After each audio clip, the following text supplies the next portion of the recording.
Auburn water tank. So we'll be discussing and voting to authorize short-term debt, short-term meaning through, I think, August of next year.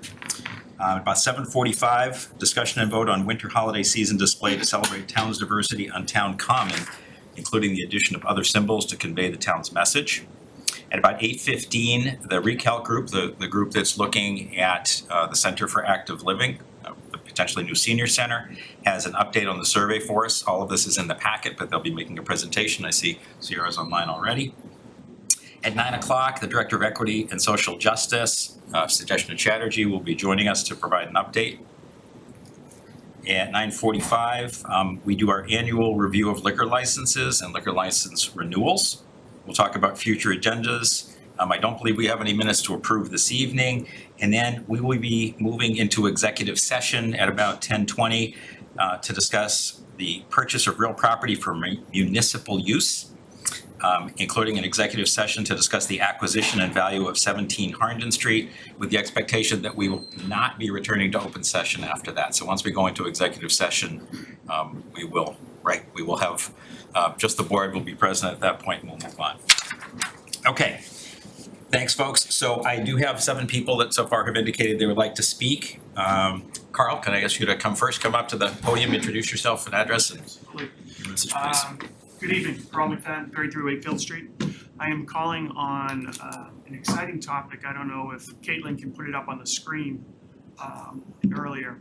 That, as many of you know, on the Veterans Day, Hal Croft, our legendary track coach and teacher, you can see it right there, gave really a tear-jerking speech. So much so that they're actually making a movie on Hal Croft now, where they are going to go from his Vietnam War heroics to what he did for the town, the track history, national winning streak, etc., as well as him battling PTSD, which is, you know, such a major obstacle that a lot of veterans are going through.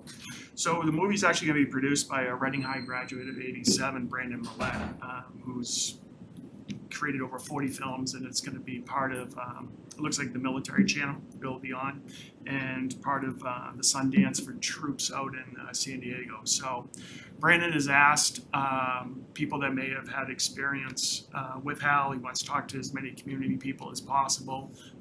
Right now, if you're able to log on there, they have a couple already segments that they're doing, and you may see a film crew around town creating the movie. So good news, being recognized for our troops, and especially Hal. So thank you. Thanks, Carl. Next on the list, Amelia, please.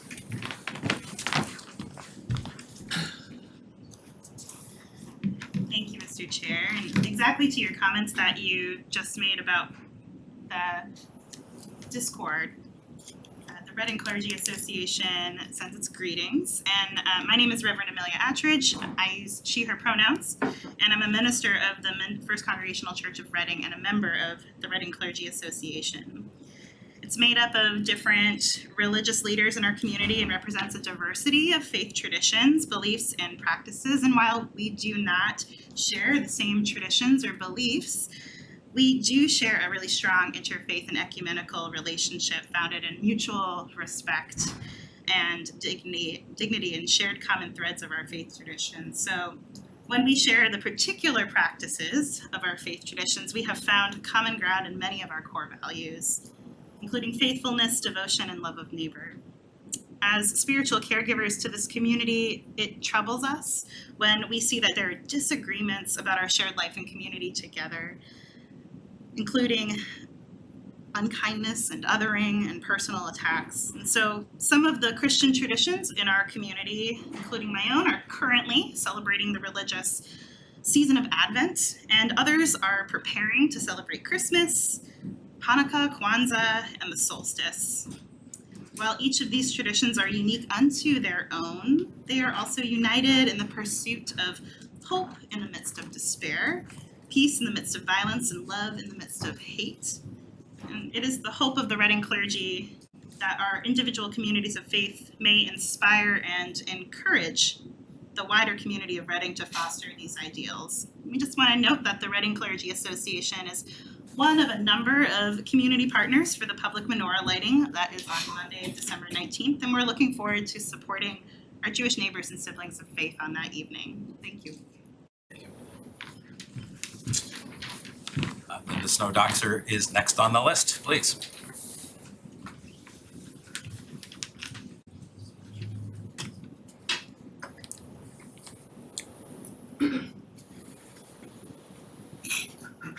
Thank you. Linda Snowdoxer, Beaver Road. November 21st was a very difficult night for many people. The purpose of the meeting was to bring our community together in creating a policy for a seasonal winter display, holiday displays that would help everyone feel included. This motion included a menorah and a Christmas tree. Instead, many gathered assumed that others were against having a Christmas tree. This was never the case. Perhaps, though, the heckling reflected that they felt that they or their faith was threatened. Likewise, with hate on the rise, I too felt threatened. For that reason, I want to clarify that the impact of my letter to the editor went beyond what I intended. I was not intending to imply that those gathered were anti-Semitic, but that rather focusing on misinformation to divide people is how prejudice and marginalization happen. And I believe that is what occurred that meeting. Instead of coming together for a conversation, people were up in arms. This polarization has escalated, and I would like to do my part in pulling us back to our main goal. Please, as a community, can we come together to welcome and embrace everyone? Can we find a way for our town common to reflect all of our residents at this joyous time of year? Can we share traditions and learn about each other and celebrate together? This is my dream. It's up to each one of us, everyone in this room and beyond, to ensure that this can happen. I, for one, hope and believe it can. Thank you. Ooh, Just another wire. Thank you. Casey Moulton, please.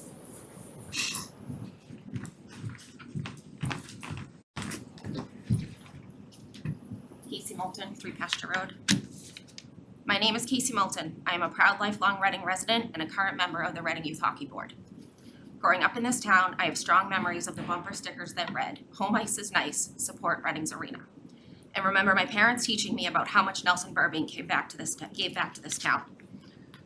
I'm here to speak about Karen Herrick's treatment of Carl McFadden during the November 15th board meeting regarding Burbank Ice Arena. Karen was extremely rude and disrespectful to Carl, a resident who has tirelessly given both time and money to the community. While her disrespect was directed at Carl, it extended to the entire Burbank Ice Arena. She made false accusations and insinuations about Burbank, which I was dismayed to watch. The heart of Burbank is the people that walk through the door every day, from the employees of Burbank like Ed Peduto to the board or the many volunteers that help to run organizations that benefit Burbank. All of these people's sole purpose is to provide the Reading community with an excellent experience, and the foundation will always be Nelson Burbank. I have 2 middle school age children, and every single day I talk to them about the importance of being kind and treating others with respect. Now, more than ever, I believe it is critical that we are all kind and respectful to each other. Unfortunately, Karen's treatment is far from the only time she has forgotten these basic tenets of humanity. There are many examples of her disrespectful treatment of individuals, both as sitting members of the board as well as members of the community, and I know you all have witnessed it. I strongly encourage you to stand up against this behavior and stop the continued mistreatment of people in this manager by the vice chair. This behavior is nothing other than unacceptable, and we all deserve much more than how she, an elected leader in this town, is behaving. Lastly, I'd also like to address Karen's recommendation that the financial statements should be placed on Burbank's website. I am a CPA.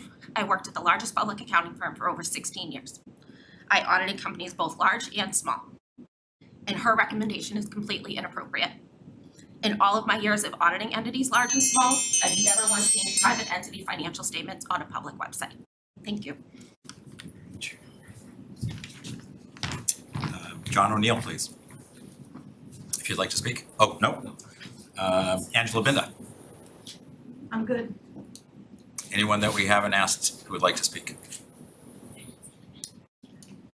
Anyone online that would like to speak this evening? Public comment? I don't see any hands raised. All right, very good. Thank you, folks. Next on the list is Select Board Liaison and Town Manager reports. Anyone like to kick off? Chris? Thank you, Mark. And if I could start off, just, I know we don't address comments that people make, but what Linda did, I did not expect. And it takes a lot to do what she did and stood up here and said what she said. So I don't know if there's an apology I'm accepting, but I appreciate what you just did, Linda, and, you know, hopefully we can just move on with things in the town for the greater good, like you had mentioned. So thank you for doing that.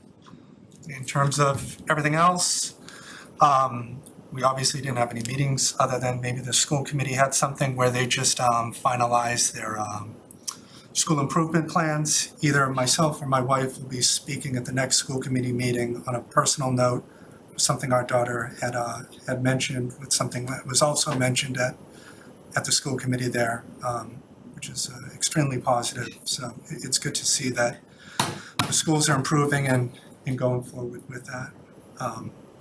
But that's all I got, and I don't think we have another meeting forever. So, other than financial stuff, so. Carlo, anything? Sure. Last Wednesday, the Ice Arena Board met, and most of the board was there. A few couldn't make it.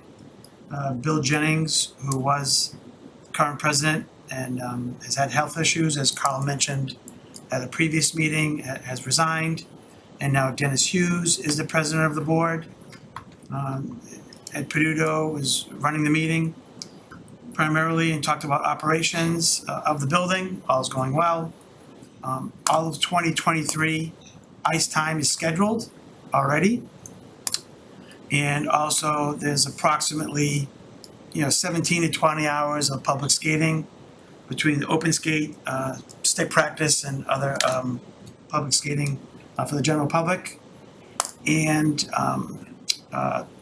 they have 6 members on the board. And also Brad Latham was there, who's the Ice Arena attorney pro bono. And he just briefly talked about the upcoming lease renewal that they plan to renew, as I think we all know. And funds are in good shape. And that's it. It was a brief, concise meeting, and they plan to have one in the next 3 months. Thanks, Karen. Big one, Jack. I do. Right away, Jackie. Okay. Thanks. Few items. First, I attended a Mass Select Board Association webinar on affordable housing. They explained that the supplemental budget that the House or that the legislature passed last month includes additional funding for public-private partnerships with developers, for home ownership programs, and also for starter home zoning, which I thought was especially interesting and promising.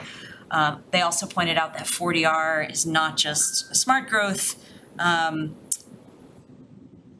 legislative vehicle, it's also for some starter home zoning, and the supplemental budget includes, like I said, some updates with respect to that. One thing that perked my ears also was that the Mass One Stop for Growth offers best practices and technical assistance for affordable housing trust funds. I know a couple weeks ago, our town meeting approved the transfer of affordable housing funds into an affordable housing trust fund, and I'm looking forward to the town advancing that cause early next year. Met with our new RMLD general manager, Greg Phipps, has a lot of great energy and great ideas about how to modernize RMLD while keeping rates low, reliability high. We talked about some of the growth mode items that RMLD is pursuing in some of our neighboring towns. There's also, I just want to mention again, a big recruitment effort kind of at all levels of experience across RMLD. So if anyone's watching, and especially those who are data focused and technology focused, I encourage you to look at RMLD's career opportunities. Also, we just received today a letter from, or the select board received a letter from National Grid, just with some notice about their transmission line vegetation management. I noticed that Reading was not in the 2022 operational plan, but that we are in 2023. So look forward to hearing about where in town that is happening. A couple of other items. We held a housing forum last week. This was the first one that was headed up by now new planning director Andrew McNichol. So congrats to him on his new position. Hopefully at some point the select board will get an opportunity to hear some of the survey results. So I think they're pretty interesting. Some of the ones that caught my ear were that 30% of respondents would consider moving because of cost of living. 43% support some sort of linkage fee imposed on developers to help fund affordable housing. There's support for rehabilitation and development on town land, but perhaps not surprisingly, respondents listed property tax relief as a top item to help address the cost of housing. Just a couple more items. Last night, the Cultural Council met. They are awarding about $23,000 from the state in grants for arts, the humanities and science. They've got a lot of great applications. They're going through those right now, and acceptance letters will go out on January 15th. And then the Board of Health did not meet this month. Their next meeting is on January 12th. But they have submitted to town council revisions to our tobacco sales regulations. This includes some language that puts us in compliance with the state's 2020 ban on flavored tobacco. We've also got some new regulations with respect to electronic nicotine delivery systems, also known as vapes, and a requirement to display the state DOR license to sell tobacco products. Like I said, that's under review by town council. And then one last item from Board of Health. There will be a COVID vaccine clinic this coming Friday, December 9th, from 2 to 5 at RMHS. Thanks. Thanks, Jackie. Karen. Thanks for doing all that. That's awesome. And thank you for reminding me about the housing forum. So,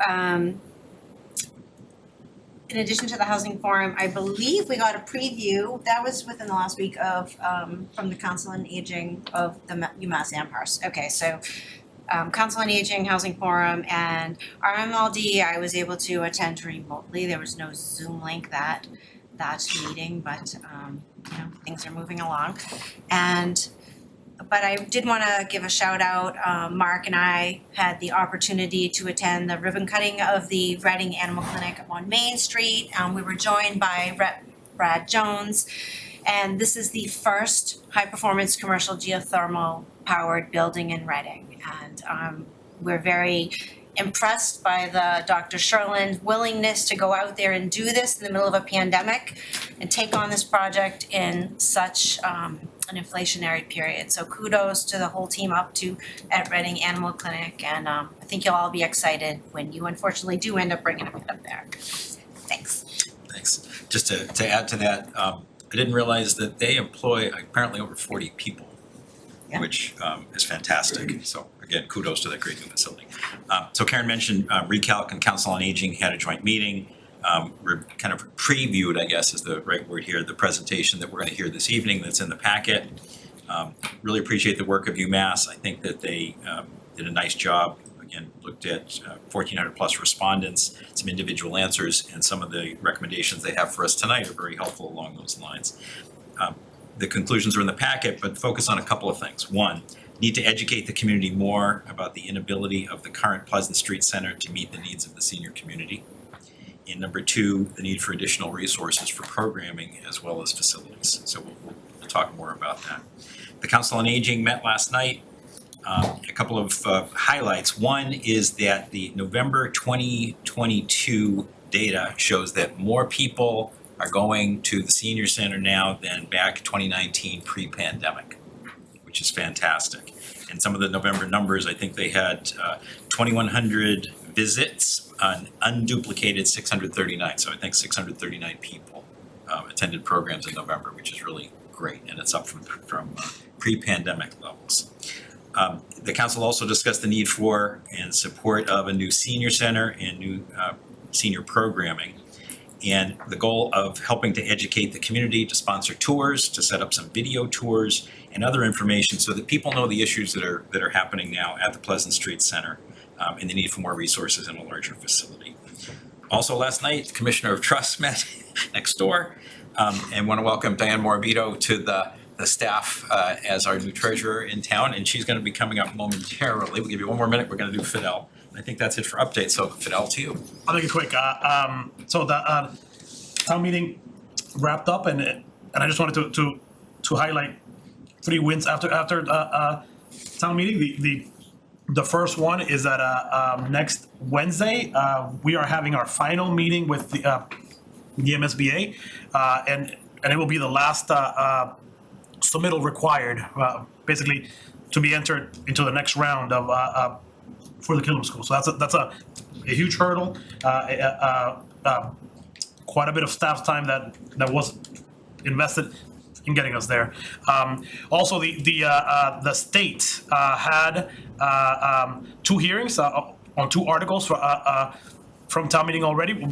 One was the senior discount, the senior property tax discount, and a hearing was had on the extending the employment for our assistant fire chief. So thank you to the state delegation for really pushing those 2 time sensitive items.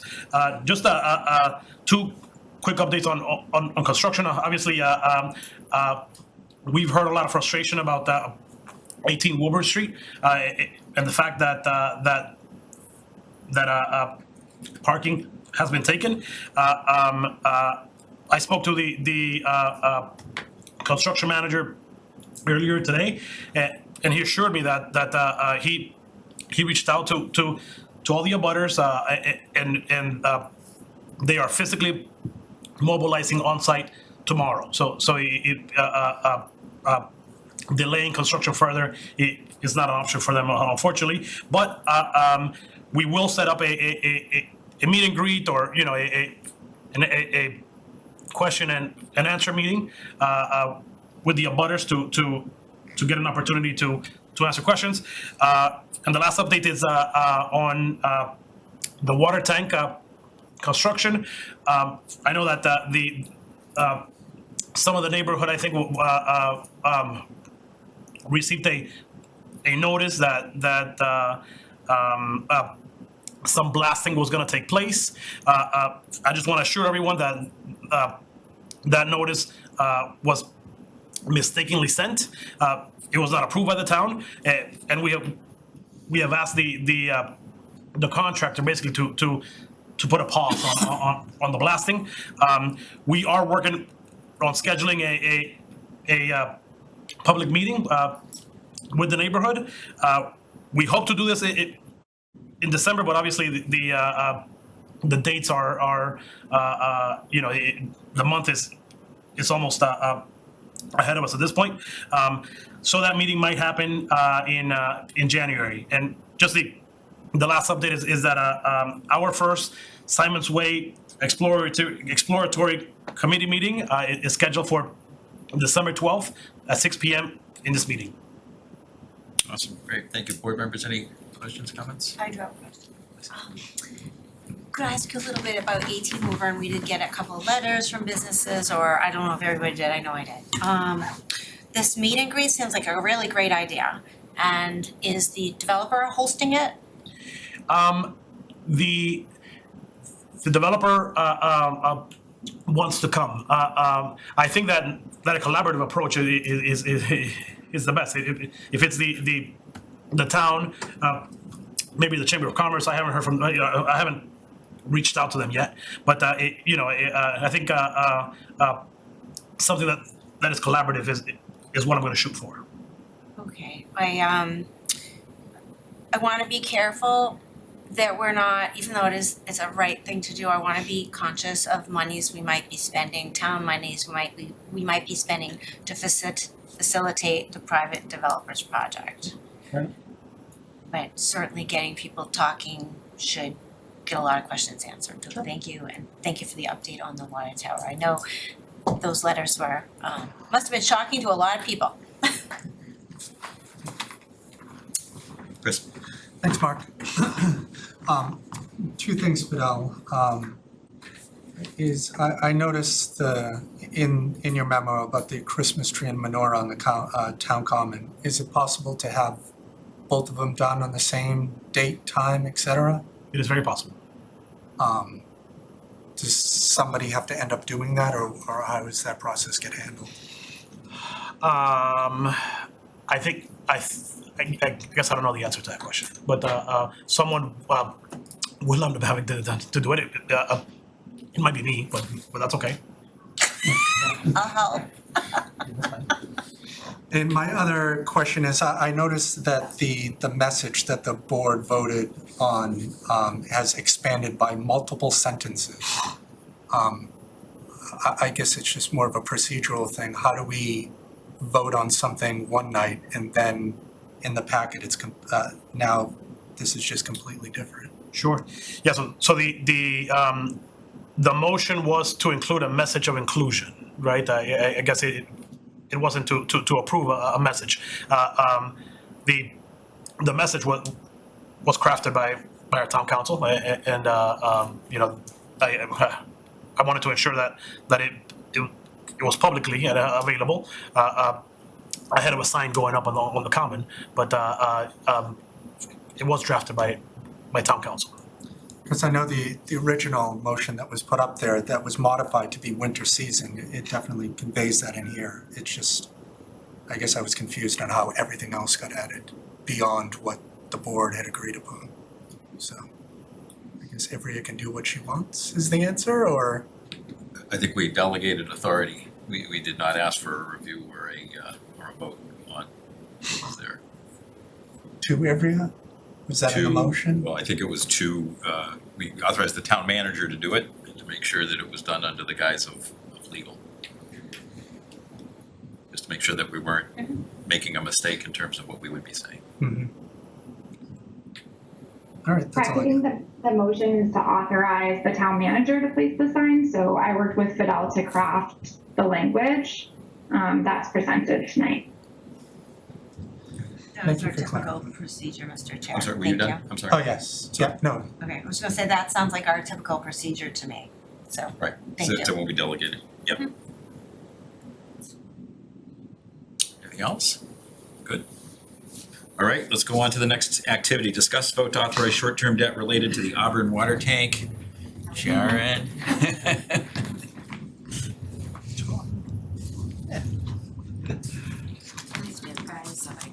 Sharon, you want And Diane. to introduce Diane first? Yeah. Well, he just. Sure. Sorry, I didn't mean to steal your thunder, Sharon. Good evening, everyone. I just want to introduce Diane Marabuto. She's our new treasurer, assistant CFO. She started a couple months ago. She's a CPA. We're very lucky to have her. But I'm going to present this tonight because this is her first time issuing any kind of debt, and she's not familiar with the process. So I figured I'll show her what I would say, and then she'll know what to do next. Thanks.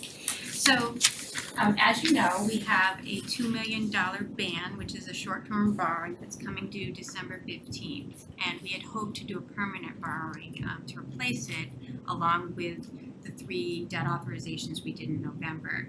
When speaking with our bonding agent, they said the timeline would be too tight because you need to have all your certified articles and motions reviewed by bond counsel before you can issue a bond.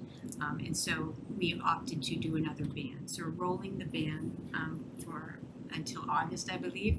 And then we'll have the opportunity, once bond counsel has gotten through the certified articles, to do an internal borrowing to get those 3 projects moving if we should so choose.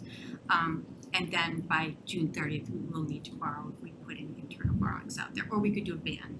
a band is a short-term borrowing, a year or less, a bond would be a long-term borrowing. So we put that out to bid, the band, and we got 3 offerings, and the lowest was 3.05% with a coupon rate of 3.5, so that means we get a premium for the difference of the 3.05% that we're supposed to pay and how they want to package it as a 3.5% bond. So we did get a $3,762 premium, and then we'll probably use that to pay debt issuance cost. What we need to do tonight, and I just passed around, did everybody pass around? We have the vote of the select board, so the clerk of the select board would normally read this item and then would be voted on by the select board. And then finally, the clerk will sign it after it's been approved, if it's approved. One would assume it would be approved. And then you would all sign all of the signature pages for the band. We need to have actual ink signatures, so it'd be nice if you guys could take the time to sign it tonight because they'd like us to get it back by Thursday, or FedEx it on Thursday. So if you guys could take the moment, I would really appreciate it. Does anybody have any questions about the band? I was just gonna, thank you, Mr. Chair, sorry. I was just gonna ask, so the rate on the bands are creeping up a little bit, but not, We can't hear you. the rates on the bands are creeping up a little bit, but not too much. Yeah. What I was wondering is, what kind of interest are we able to capture on monies that are sitting these days? You mean sitting in our bank account? So, I mean, in terms of like our, are you talking about the band money or money that we have sitting in our? I'm curious, so we borrow, we don't spend it all at Yeah. once, so it sits there within reason of what's allowed. So That's what I was wondering what we're making these When days. it comes to borrowing, Okay. we need to spend by a certain timeline, otherwise we have to pay arbitrage back. Right. If we Correct. earn more than we actually pay out in interest, we actually have to pay it out if we don't spend on a certain timeline. So we have to be very careful about when we borrow so that we're spending on that timeline, so there's never that conversation of, do we need to do an arbitrage calculation? Because did you just borrow this money and invest it and make more money than you paid in interest? Now you owe us that money back. So that's an issue we always have to keep in the back of our mind. We really aren't meant to be holding it for any period of time to Oh, right. any additional I was just interest. wondering, like, I think our bank accounts were paying close to zero, like everybody else's were. I was wondering, The treasurer's negotiating with all of our banks to try and yield the best possible interest rate for the funds that we do hold, our operating cash and all of that. But when it comes to bands and bonds and stuff like that, we do have a spending timeline, so we can earn money on it, but we can't be holding yeah. it. No, I didn't mean to ask a complicated question. I really just wanted to know the rate. Yeah. 2%, 1.5-ish, ish. Well, it depends on the bank account, so I'm currently negotiating the rates. For one of our bank accounts, I have a rate of 3.85. Okay, interesting. And then on some of the other banks, depending on the nature of the bank, it's at 1.85. I actually wasted no time So- negotiating with the bank, so we're doing the best That's we can. cool. Because as interest rates are going up, we want increased interest revenue, so we're not stagnant on that. Very good, So we will thank you. definitely have an increase in interest income. So I misunderstood your question. Oh, I'm sorry. You were working really hard. I was just like, sorry. Sorry. Any other questions? So quick, the money that in August will be raised will be 20-year bond? So we have to kind of discuss where we're at the time that this ban is maturing, because it could be a situation where our bonding agent might say, I think you'll get better rates if you ban again. Like, you know, it just depends. Like, we've been in an environment where low interest rates have been the norm for a long time, and so when we're ready to borrow, we just borrow. But when you're not sure about the interest rates, or you might speculate that they might go down at some point, you might ban to get the lower lock-in rate. Although if we did lock into if we did bond at a rate, we could refund it later, but there's a time frame, so we have to be really kind of thoughtful about how we do that and when we do that. And a ban could be up to 2 years? I think it could be up to 2 years, but typically you don't ban for any long period of time. Most of the time, you're short term, you're thinking a year or less. They typically don't want to see you kind of ban for much longer than that. You could probably do it up to 2 years, but 1 year ban is pretty typical. Board members, questions, Chris? Thanks, Mark. How do I get 3.85% from my savings account? You need a Diane. Do I give Diane some money, you can invest it, and then I get a portion back and the town makes money off it too? Sounds like a lot of people would be interested. My other main question is, I only have the clerk one to sign. You said there's something else we have to sign? So Oh, you have the, I have all okay. the sheets here, Alright. so the first thing you wanna do is read through this vote of the select board, so the clerk reads it, the clerk of the select board. Once the vote has happened, then you would sign this back page, which I have here, Mhm. as the clerk of the select board. And then there's these flagged pages that Diane has already signed as the treasurer, but each select board member will need to sign those pages. So there's just one page that the clerk of the select board, which is the second page, is this vote of the select board, because you're the one who's reading it and doing the vote. And then there's the pages of the actual banned document, which are signed by every select board member. And they are required to be ink, not stamped. And Sharon, those pages are exactly what's in our packet, correct? Yes, this is just so that we have we don't wanna hand you a 40-page document, we just wanna give you the pages that you need to sign. One other question, Karen? Just a procedural question, do we have to, we have a long meeting tonight, do we really have to read this whole thing, or can we start, dispense with the reading? If everyone is okay with dispensing of the reading, then we can dispense of the reading. I heard I am 40 okay with pages. Okay, Is that okay with everybody to Does he have to start it at all or no? I mean, I can start you it. can start I it. could do the I would think you'd have to read it, paragraph, sure. Is that okay with you? So, question first. Delete That's that. absolutely okay, I just, I need to recuse. Thank you. Okay, would you like to read the first paragraph, and then we'll accept the motion to, how does Alan do it? Motion to, Mr. Chair, motion to dispense with the reading. thank you, so let's, the first paragraph, and then we'll do that. That's practice. The first paragraph, I, the clerk of the select board of the town of Reading, Massachusetts, certify that at a meeting on. Mr. Chair, I make a motion that we dispense with the reading of the article before us. Is there a second? Second. All those in favor? And then motion passes. Okay, so we have a motion, we need a second to the motion. Thank you, Karen, second the motion. Any discussion on the motion? None appearing, we ready to vote. All those in favor, raise your hand. Opposed? And abstain. Thank you, so we are 401 and Our signatures. those will take care of Everybody that. have a pen? Yep. Pen? Yeah, hopefully it works. This one. Sorry, I think it works. Oh, that's right. It comes with They're kind of So more the for me to pages. show which document they Okay. came from. If you wanted me to, pull the actual document and refer to anything, I have it color coded. Thanks to Diane. Thank you. Thank you so much, appreciate it. I'll be in touch. I've been here 60 days and she's already spending money. Cool. Just kidding. Sorry, trying to get us money and Yes, spending. that's great. I love, whoever heard of negotiating with your bank for a better rate, sounds wonderful.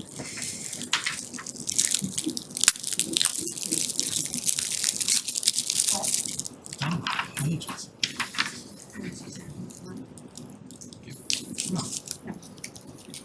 We just have to make sure we have all their signatures. I gotta go and do that, and they're like, oh, I'm the same way. That together, just page. Colored stickies help. It helps you know which pages need to be signed, honestly, like it's easy to miss them, which is why I asked her to do them. You didn't miss any pages, your name is on every one. This is you. Is this a For us? duplicate of that from Borrowing, it's a lot of signing. We're good. That's it. You good? Yeah, we're done. That's it? There's 5 pages, not that. Not that long, right? What do we do with these? Not- Yeah, we're not signing it. No, those are That's part of that statements. stage. Where was it attached? This one maybe? That one, okay. You good? We're good. Okay. All right. So what's on the check here for signatures? Thank you. Thank you. Oh, you're not signing, sorry, thank you. Thank you. That would be a no.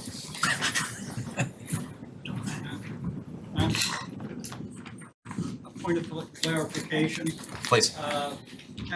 excuse me, abstention votes do not count under Robert's Rules of Order. As long as you have a quorum present, you do not count that vote. Don't count the vote, however, it is important that, from Jackie's perspective, she abstained from the vote. I So that's understand that. for the record. Robert's And the Rules of record Order reflects that. does not Great. allow a decision vote. Thank you. All right, thank you. I know one member of the board is a stickler on Robert's Rules. Very good.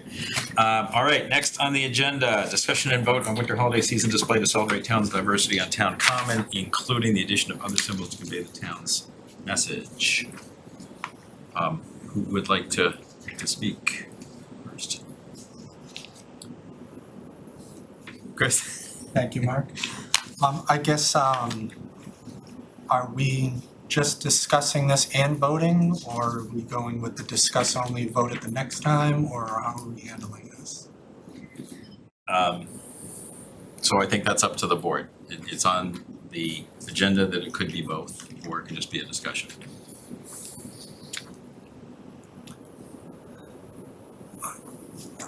I guess, obviously we can discuss it, which is correct. I think that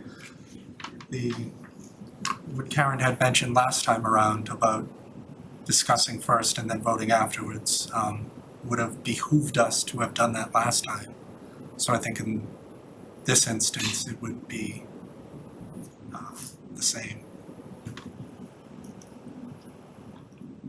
Okay, so I think we're open to discussion. I don't know how everyone else feels, but that's just my opinion.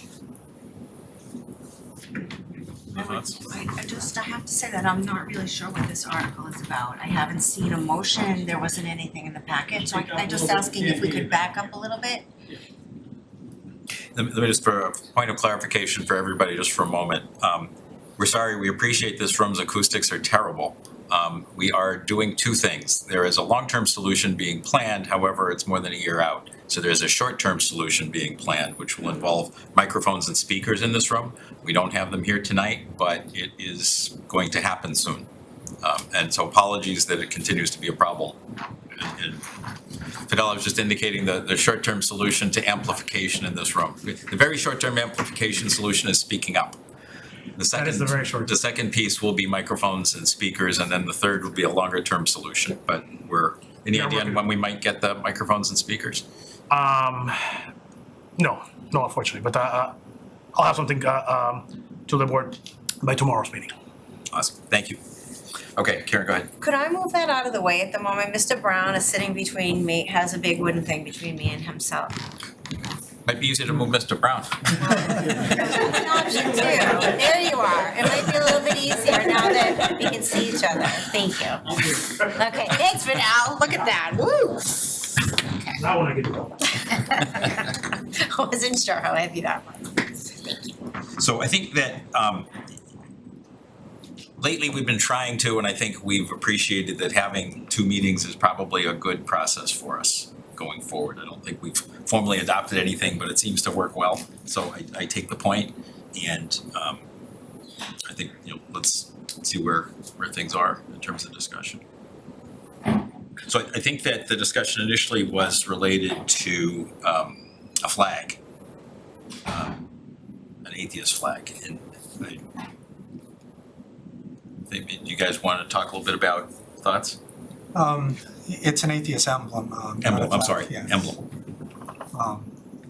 I guess my concern with it is the way that it is on the agenda as well with other symbols, et cetera. I don't know what other symbols that we're referencing other than that. You can be part of it. Come stick your face in. Okay, Janice, can we ask you to mute, please? Oh, sorry. Janice had the answer for me. So,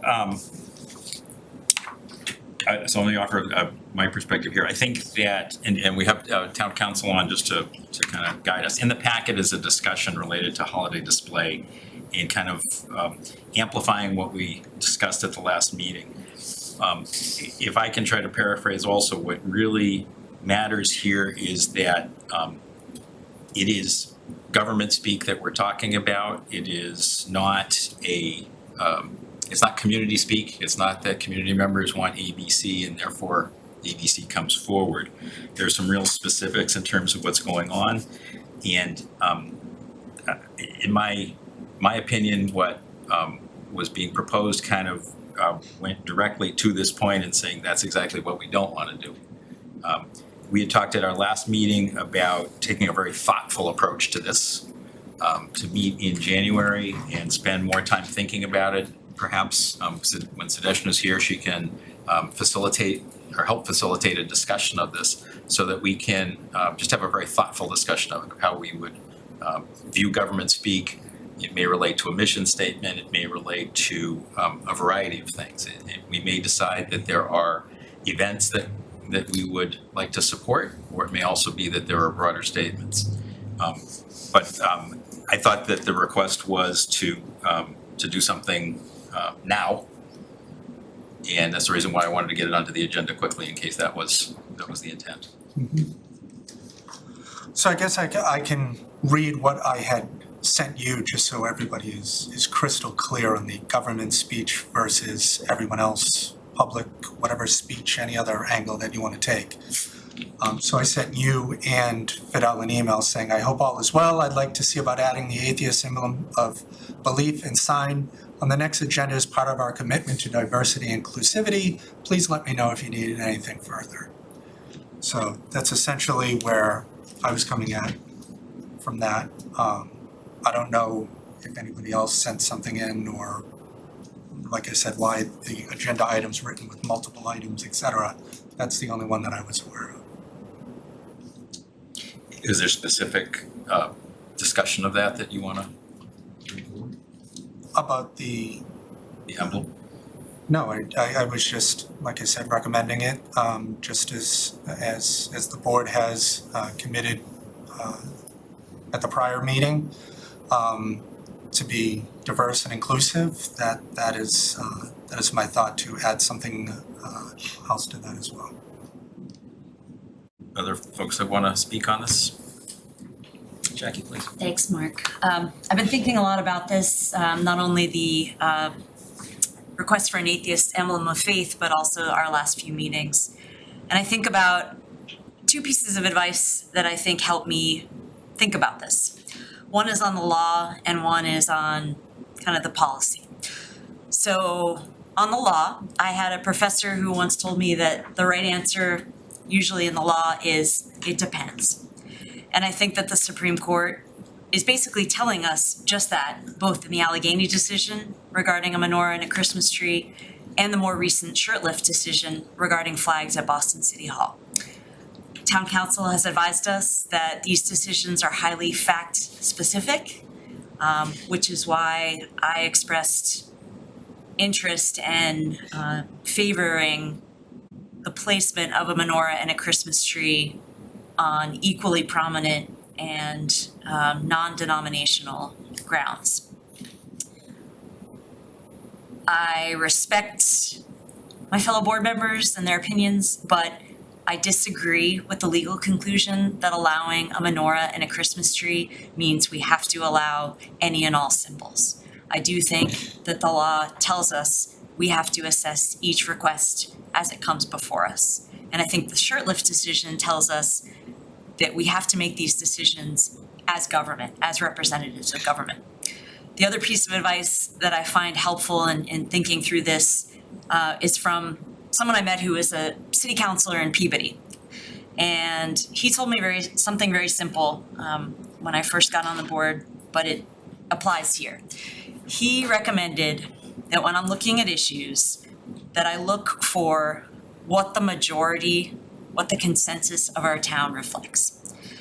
And I believe at this time, during this month, when not everyone, but when many people are celebrating holidays, this is not the time and the manner of a request that we should approve. I do agree with the policy of discussing at one meeting and voting on the next. I think we got a little sideways with that over the past couple of meetings, and that was unfortunate. I think we can do better, and I'm glad to review this again at our next meeting in January. But I also think that this request, again, in its format, from its original source at this time, is not something that reflects the consensus of the town. If I could, sorry, Mark. I was just going to ask if Carla or Karen wanted to chime in for a second, or was it more? I just wanted to just, thanks, Mark. to let Jackie know that the request was coming from me. As I outlined in my email, it was coming from me, and I'm stating here publicly that it is coming from me. Carla or Karen, you wanna weigh in? I thank you for both your comments. I would just like to hear the motion that we are gonna consider tonight. Well, or I think we just said we're not gonna actually consider it tonight, but the motion we might have considered. Fair enough, if we're just gonna discuss, I'm very good. Thank you, no comments. Can I make well, I'm sorry, actually, Carla, you haven't spoken. Yeah, no, I guess, how do we, to not debate what Jackie said, but how do we know the consensus of anything if we don't reach out to the public? We kind of know the town background, but not to 100%. Obviously, you can never know that. But I think, to me, yeah, this is a much bigger discussion. The process was flawed, and I think we were ill-advised by town council, and I think we need to have better communication going forward. And I agree with Jackie, this is not the time, this meeting or several meetings ago, to discuss something of this nature with such a short window. To have, whether it's public input, more input from us, nothing in the packet. I'm not an attorney. I'm trusting Ivrea on the Allegheny case. And it was a lot of details in it that it wasn't in front of us. And again, lawyer speak is different than layman speak. So there's a lot to absorb and to identify and to distinguish and context and everything else. So I'm fully open to having a further discussion. I also sent an email about, in full disclosure, about the atheist emblem of faith, more so for veterans in the military. But I think we have to be fair and open to everybody in the town. And this came, I don't want to say out of left field, but it came at, about a month before, weeks before the holiday season. It was a week before Thanksgiving, 10 days before Thanksgiving. That kind of kicks off our holiday season, is Thanksgiving weekend, typically. So, yeah, I think we need to discuss this further and really decide how we want to treat the winter holiday season and other seasons as well, other holidays, which I mentioned before. Are we gonna do an Easter display? Are we gonna do a Passover display? Are we gonna do other faiths that, I'm not aware of all the faiths. I know the main ones, but I'm not aware of all the faiths and how they celebrate them and their traditions and their values. So as a town, how much money are we gonna spend? How many times are we gonna have town council come before us and just, I don't know. So I guess for this season seems to be done. It's December 6th. So obviously this is for next winter holiday season, but again, as a board, we need to decide what are we gonna do for other quote unquote religious, non-religious holidays that there are symbols of those holidays. So I don't have any answers to that, but I think once we start going down this path of putting up things on the town common from us, or the next 5 of us, I think we should be very careful in how we spend our money and use our resources, that's all. Let me, actually, I started with 1, then 2, then 3, now I actually have 4 comments. First, the town does have a way to do events where any private citizen or group can ask for a permit to do an event. And that has been useful to us. Maybe it needs some revision, but it's available. And that's already available. So that's number 1 that's out there. Number 2, as it relates to I think what we're talking about, thinking about policies, I think this is a tremendous opportunity for us to work with Sudeshna as the Director of Equity and Social Justice. I think this is the perfect opportunity to kind of have those discussions, have those explorations, see what's going on. And I'd strongly suggest that rather than kind of coming back to this at our first meeting in January, let's put together our timing for a retreat, ideally in January, see if we can accomplish that. Start this discussion, start this process, and then come back around to, okay, what are the things that we want to do it as a government. Number three, in terms of kind of government speak, one of the things that I've read clearly from the advice that town council has given us is that we do have the opportunity to speak as government. It does not imply in any way, shape, or form that we will accept every single thing that comes by for any reason whatsoever. That, in fact, it's exactly the opposite of that. It has to be that there are specific reasons for rules why. One of the things that's interesting here is that because we have the event permits, there already are ways to do something for a day or part of a day. That already exists. The struggle, I believe, is more when it's a structure that's meant to stay up for longer than that. And so that's one of the reasons why the menorah, the Christmas tree, by themselves as symbols couldn't be approached that way. As it relates to the question about timing, this is actually something I've been pretty passionate about for many, many, many years, 7 or 8 plus. So the timing of things maybe got a little accelerated because of the holidays, because of the opportunity to do this, to be able to have the symbol on our common as other communities around us already do. So that was kind of the reason for timing. Those are my 4. Chris? Unless someone else. No. Jackie. Yeah, Nice check. just kind of a request to the extent that we're asked to vote about this, I think it's important for us to, on now the 3rd time looking at this kind of issue, at least the 3rd time in recent memory, that we have something in the packet to vote on.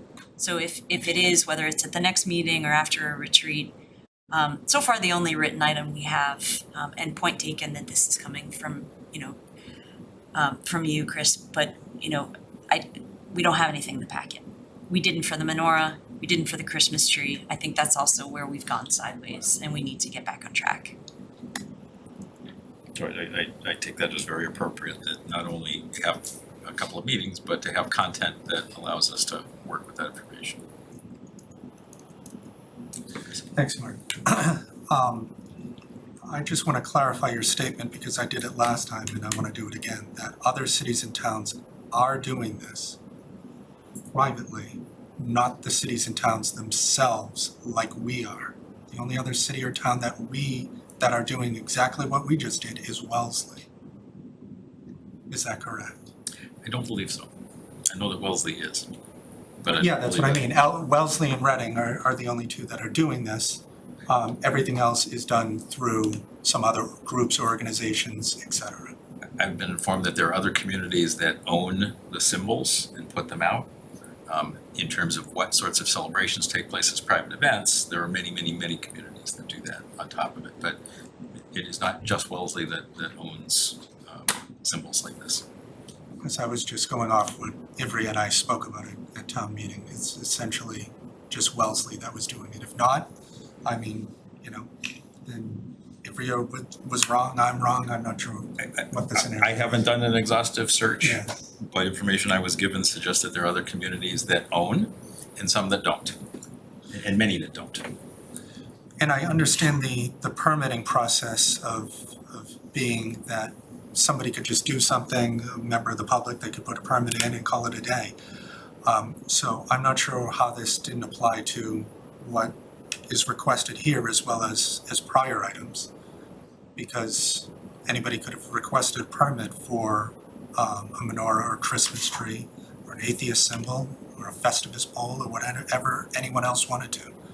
I'm not sure how that we are now just changing it. I understand it's government speech, I know there's a big difference, but we couldn't have given a permit for 8 days or a week or? I don't believe that we do, is that correct?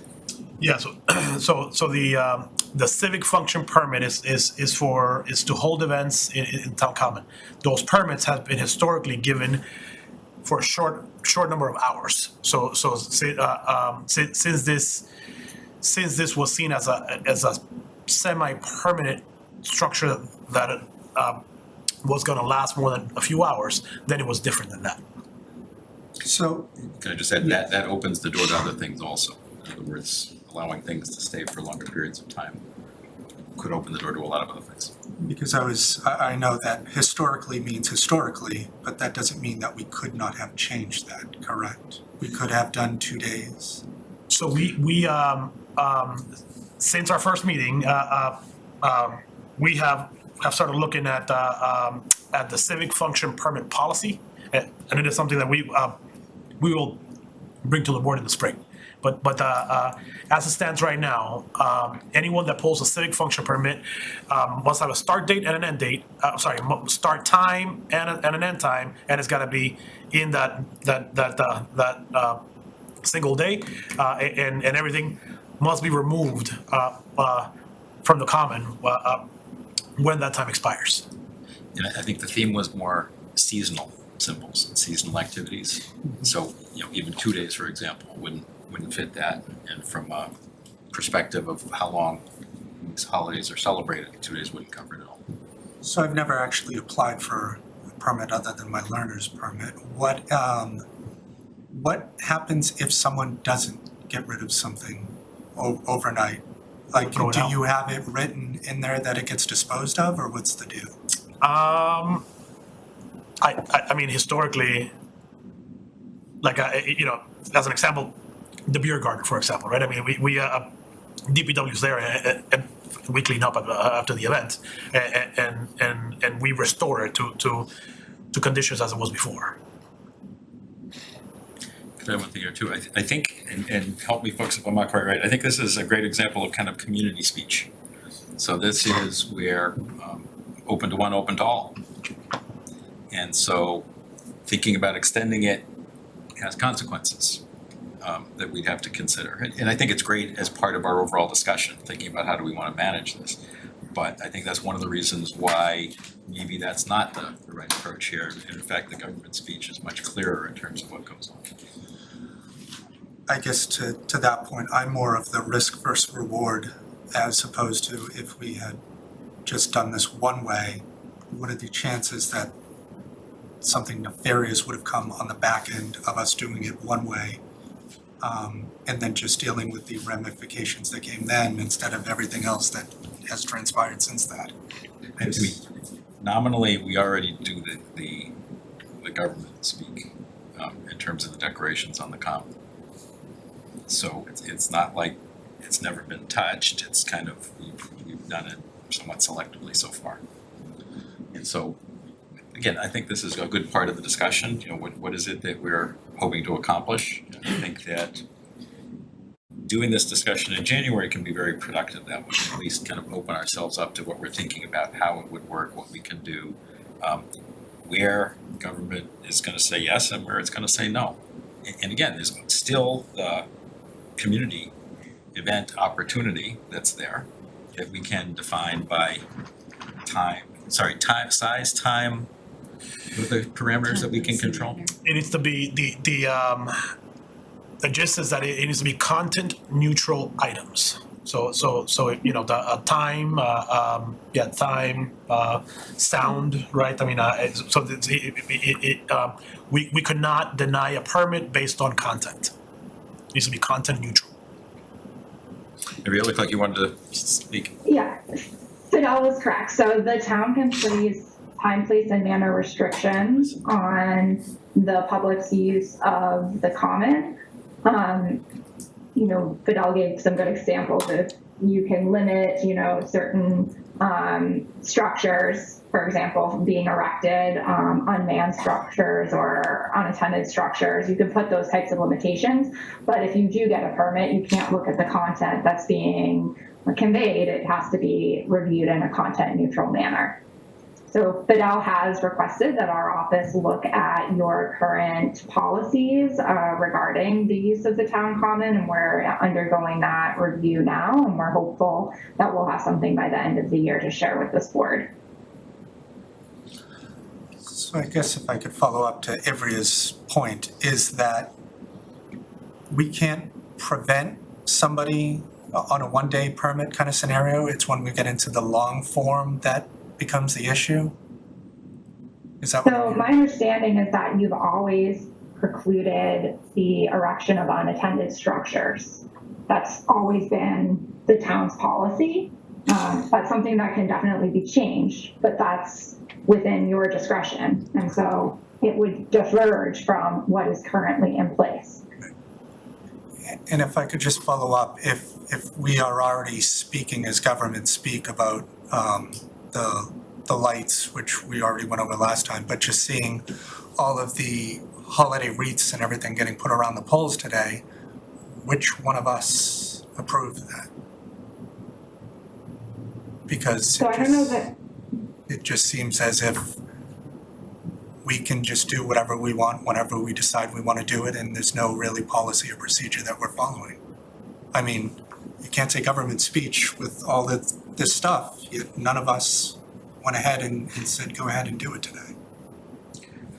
I think this speaks to the need to have this discussion and make a policy. But you do see where I'm coming from, that it just seems as if, I know we've already said, if we could go back in time, everyone would want to go back in time at this point. That is crystal clear.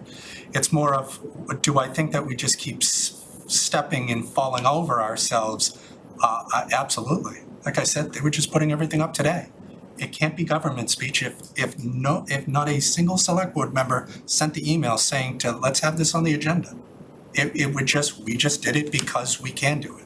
And that just once again, goes to the point of, it just doesn't seem fair to me. I think this is, again, the perfect opportunity for us to kind of start that discussion in January when we have it as an agenda item and part of our discussion. Something definitely has to be hammered out, because like I said, I'm not a lawyer, you're not either. We both have that in common, but it just seems as if I am just making way too many scenarios out there that just gives a backdoor into everything. And that is not what we want in this town. But, I mean, could someone make the argument of what I just did? Well, I just did. And I didn't put it on the agenda, so I don't know. I think it'd be great to bring it to our retreat as a starting point and be supported by suggestion as we do it. Other board comments? No, Mr. Brown, I'm actually not gonna call on you here. I wanted to keep this inside the board Okay. for the discussion. Thanks, Danny. Thank you. Okay, we good on this one? All right, next item on the agenda is, we at 8:15? Wow. Recount final survey update.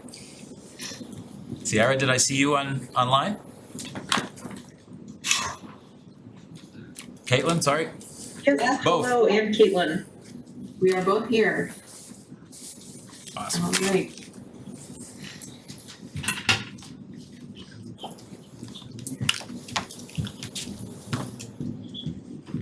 All right, well, glad to be back, glad to be here to sort of present the final results and recommendations for the community engagement and planning work that we've been engaged in with the Reading Center for Active Living Committee, also known as RECALC, and the Reading Council on Aging. Sierra Somerville is here with me on the Zoom, and we are going to be sharing the final results. So, before we get into it, I wanted to just really thank particularly Jean and Jenna and Kevin for their leadership and their sort of commitment to this project and making sure it was done well. We would not have been able to do our job without them, so really, really grateful to them. And it's been a real joy to work with RECALC and the COA together. And also, I just want to take a minute to also thank all of the residents who participated in the forum at the library, came to a focus group, participated in the survey. this work is really as good as the inputs that we got, and then it's really a testament to the community for all of their participation. So just as a quick recap for those who aren't as familiar with the project, this was commissioned by the town of Reading to guide a public engagement and planning process for how the community should move forward with programming space, either for a new senior center or community center. It was meant, the contents of the report are meant to inform recalc in its actions and its future decisions, as well as the planning and programming and services provided by the current Pleasant Street Center and the COA board as it moves forward. And then ultimately to continue to raise awareness about the needs of Reading's residents, both among the community at large and also with other municipal departments and organizations that work on behalf of the community.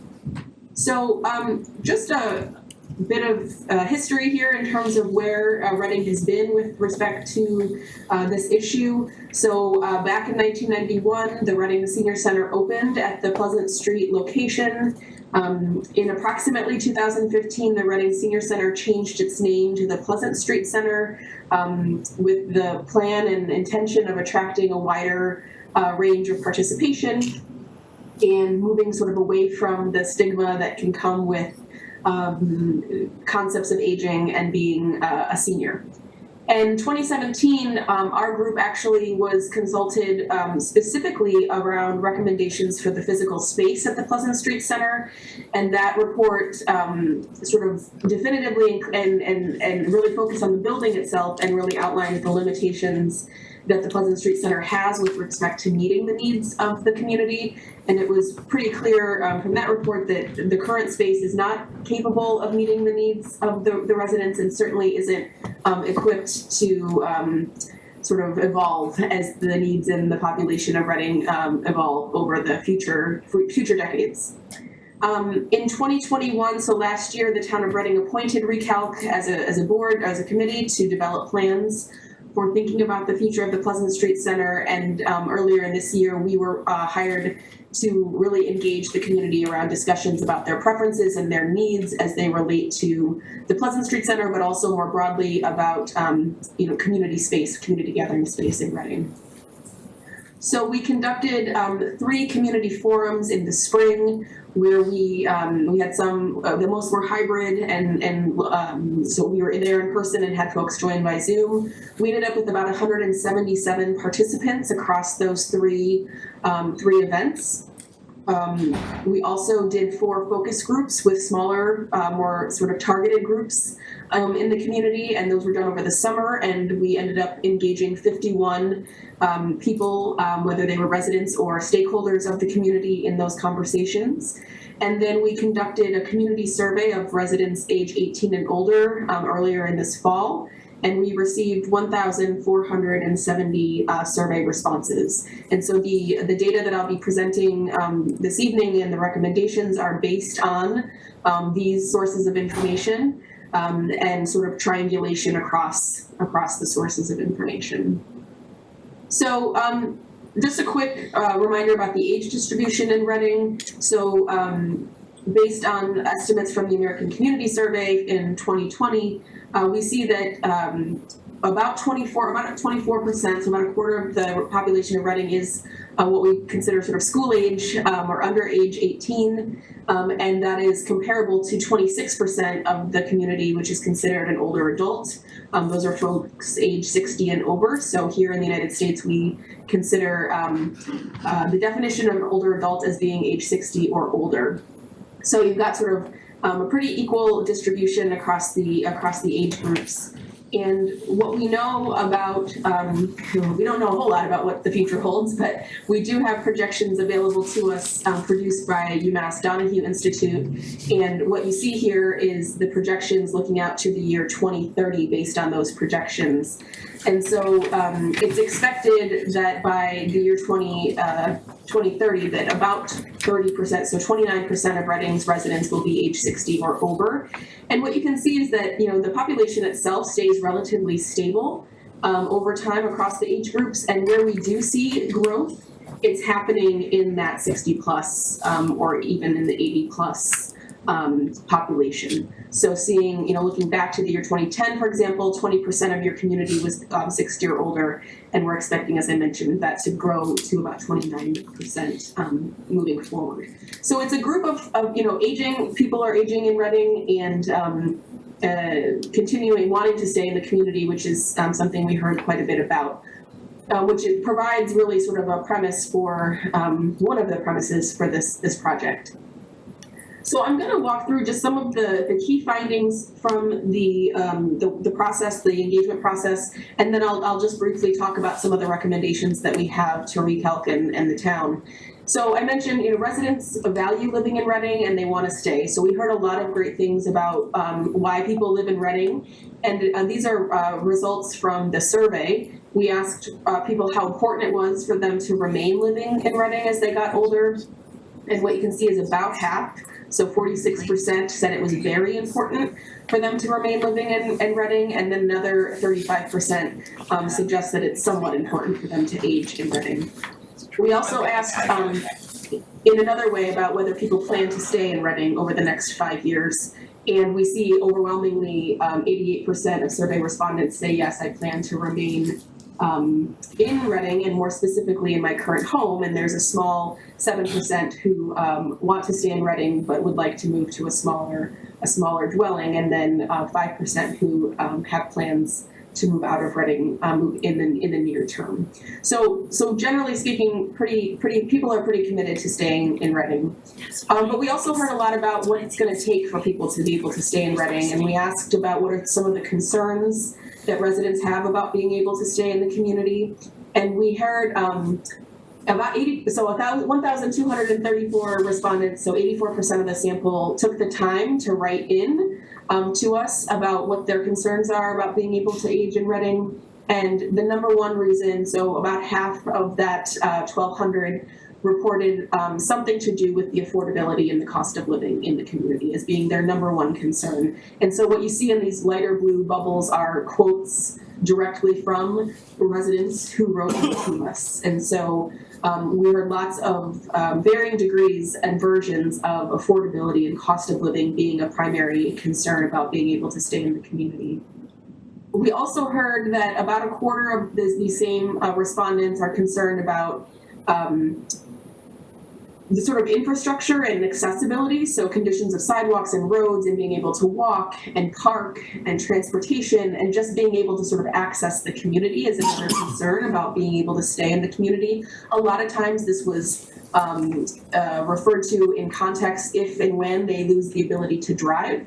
So really thinking about Reading as a car-dependent community, and for folks who either choose to limit their driving or are no longer able to drive, fear about being able to access the community is real as it relates to other ways of getting around. 20% of these respondents also identified specific concerns about broadly maintaining independence, and so this relates really to being able to live independently and maintain and that requiring being able to maintain physical health, being able to maintain some level of social engagement, some sort of meaning making, if you will. And so that was the sort of third biggest concern that folks had about being able to stay in Reading. And so this quote, for example, talks about, wishing that there was a handyman that would help with little projects, or having access to medical transportation and other social activities, sort of being able to create quality of life in Reading as they age. We also asked very specifically about future space scenarios, and so we asked survey participants about their preference for a new senior or community center. And so the first pie chart that you see here is asking them about the scenario, so sort of what we gave them a number of options and asked people to tell us what their preference was. You see here that 48%, so nearly half of the survey respondents had a preference for an all-ages community center that included designated space or programs for seniors, for those age 60 and older. And then secondarily, 33% preferred a senior center specifically only for folks age 60 plus. We also asked about the location of this potential center, and interestingly, 43% of survey respondents have no preference. about where the new center is located. 32% would prefer somewhere in the downtown area, 10% would prefer somewhere outside of the downtown area, and then 15% had other ideas that they also wrote into us to tell us about. So interestingly, not a huge strong preference for location. It is important to note that when it comes to the preferred scenario, we did see some age differences in terms of the preference. It's not entirely surprising to see that as the age bracket goes up, so does the preference for a senior center, an explicit senior center for residents age 60 plus. So for example, for those in their 50s, only 21% would prefer a standalone or sort of an explicit senior center versus 57% of those who are in their 80s. But I think what's also interesting to note about the age differences is that regardless of age, you see the general, the support for an all ages community center, even among those in their 80s and 70s, is still at least 30% or more who have a preference for that all ages community center, and then also small amounts of folks who have no preference at all. So just wanted to comment on that. And also we invited residents to tell us more about their preference. So we had a write-in option where they could tell us more detail about why they have a preference or why don't they have a preference. And we had about 800 people who wrote something in there. And 21 suggested that a community center would be an opportunity for community cohesion and inclusion. So we actually heard a lot of sort of additional support for an all ages community center, people commenting on how in addition to providing a sort of third space for people together, it would also be an opportunity to develop community in cohesion and inclusion. About a quarter of these folks also talked about identified specific attributes of a center that would be necessary or would be preferable, I should say. And we heard a lot about parking and transportation. And so, that coupled with, sort of the lack of preference for location, I think it's one of the takeaways we sort of developed was that people maybe don't care exactly where it is, but they need to be able to get there. And they need, and that's really a very important feature of this potential new center. So parking, we've heard about a variety of programming. We heard about space that can be used for multi-purposes. And we also heard a lot of reiterating around the idea of having the ability to have separate space and or programming for age by age. So people gathering with their peers, whether that's young people, middle-aged people, older people. So having opportunities for both all ages interaction as well as explicit, sort of specific programs. We also heard some resistance to not necessarily to a new center, but really to the sort of new building and the additional development in town and concerns about added cost and competing sort of town investments and a perception of, talking about how we can reuse additional, existing property and things like that. So there was some resistance, mostly around sort of people not wanting new development and wanting to avoid additional costs, which makes sense given that the number one concern about being able to stay in the community as they age is cost of living. We also asked specifically about how much people would be willing to pay as far as potential additional tax burden. And so what you see here is that result by age. We have, I think, about pretty consistently, there's about 30% of the survey respondents, regardless of age, that said they would only support a center if it came at no additional cost. And so that's sort of interesting that it was pretty consistent across age groups. And then if we look at the remainder of those colored bars, you still see that, a significant number of people would be willing to pay upwards of, everywhere from less than $100 per year up to, more than $300. So if you add up people who are willing to pay, it actually comprises the majority of survey respondents. So there is an appetite for people recognizing that a new center would potentially add cost. We asked specifically about the kinds of space that people would prefer, and what you see here are essentially the top 5 choices by age group, and the sort of the range of percentages in terms of the number of people who had the preference for these different types of programs. So this is indoor spaces. And I'm gonna focus mostly on the all ages because they're actually pretty consistent across age groups. The number one most preferred or ranked indoor space was multi-space for small group activities. So being able to get together in small groups for things like book clubs, for meetings, playing games, things like that. The second most ranked indoor space was specifically for exercise classes. And then coming in third was a multi-purpose space for larger activities. So being able to gather in large groups as a community for performances, for lectures, for parties, for events. So really this idea of having just not, having sort of multi-use space that can be adapted for lots of different uses.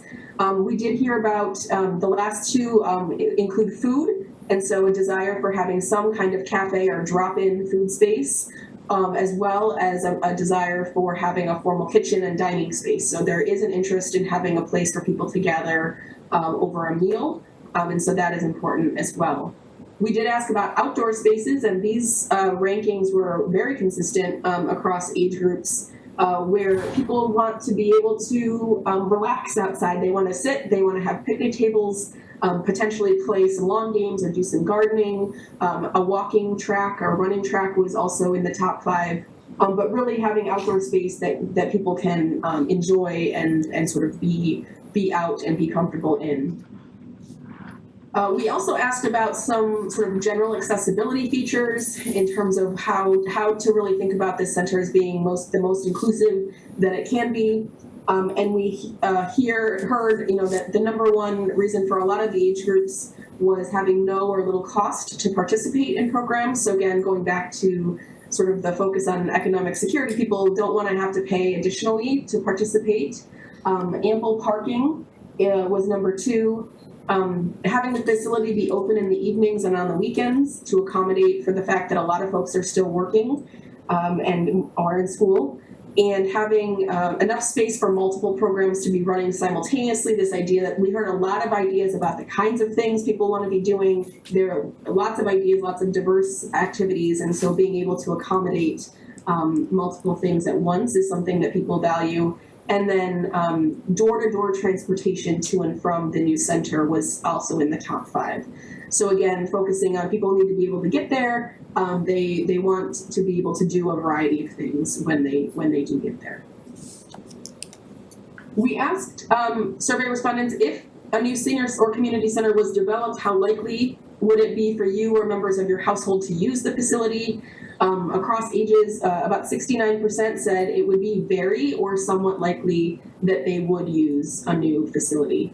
And so you see that there's a slight difference across age groups, but broadly speaking, more than half of all age groups would be willing or very or somewhat likely to participate. So again, there is an appetite. People would participate. They say they would participate in a new senior community center. So I'm going to move on to talking just a little bit about some of the recommendations that come from these findings. So, as I just mentioned, there's broad support for an additional community gathering space, but we do think that, more information is needed. I know ReCalc has been really beating the drum around public education, but I think folks had a lot of questions, especially at the forums and in the focus groups about what, how much it's going to cost and where it's going to go and who's making the decisions and all of that. And so continued thinking about strategies to continue and improve information is certainly something that needs to continue to happen. Ideas that came out of this work were thinking about open houses at the Pleasant Street Center to sort of demonstrate that it's sort of at capacity.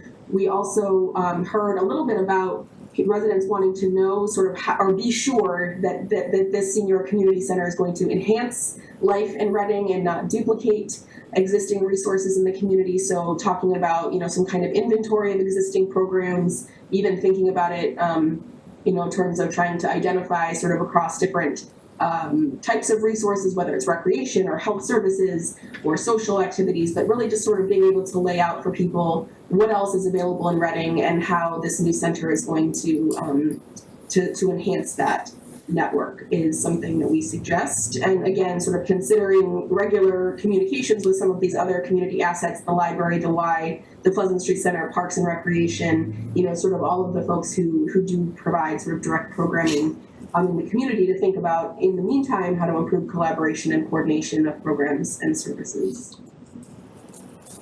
We heard a lot about the accessibility and inclusivity of the environment of this new building, and so I've already touched on that in terms of expanding or having sort of night and weekend operations, the ability to accommodate different folks with different kinds of responsibilities, really having to take a sort of multi-pronged approach to this transportation and parking issue, in addition to parking spots, thinking about shuttle transportation, trying to get things linked up to MBTA services, or expanding existing senior center transportation to include sort of that door-to-door transportation service. But we really heard that people may not have a strong preference about where in town this is located, but they need to be able to get there in a pretty in a reliable way.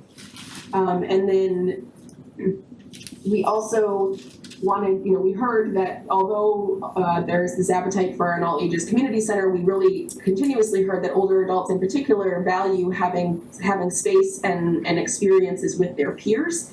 And so making sure that we recognize that and either, develop specific types of space, but certainly developing programs that are explicitly for older residents, and make sure that the core programs and services that are so valued by the community that are currently provided through Elder and Human Services are maintained, and if any, and grown, frankly. Talking about maintaining adequate access to food and nutrition, so it comes both from a social standpoint, but also from a health standpoint. This is an opportunity to really ensure that folks have access to regular nutrition. We also heard about this idea of just wanting to be able to gather informally, or to display art informally, have a place that maybe isn't quite as structured. So really thinking about some kind of lounge or social space. People really talked about that being of value to them. And then again, there's a lot of opportunity for intergenerational programming, and really thinking about partnering with other town resources, the schools, the libraries, to do that, understanding there's also a lot of great youth-oriented programs happening in Reading, and we're not trying to reinvent anything, but really think about how to bring those populations together. I mentioned this already, but we heard a lot about just really a variety of activities. People want to be able to do small group things, be able to work independently. We even heard, people wanting to have almost like a space to go and do some work on a computer in a quiet spot. We heard about exercise classes, which require particular kinds of space, and also that there's a lot of demand for these kinds of exercise programs. So really thinking about space that will accommodate large classes. So not, 5 or 10 people, but really more like 20 or 40 kinds of people, because we heard that a lot, that people are interested in that. The outdoor areas to relax and to engage socially or in light activity.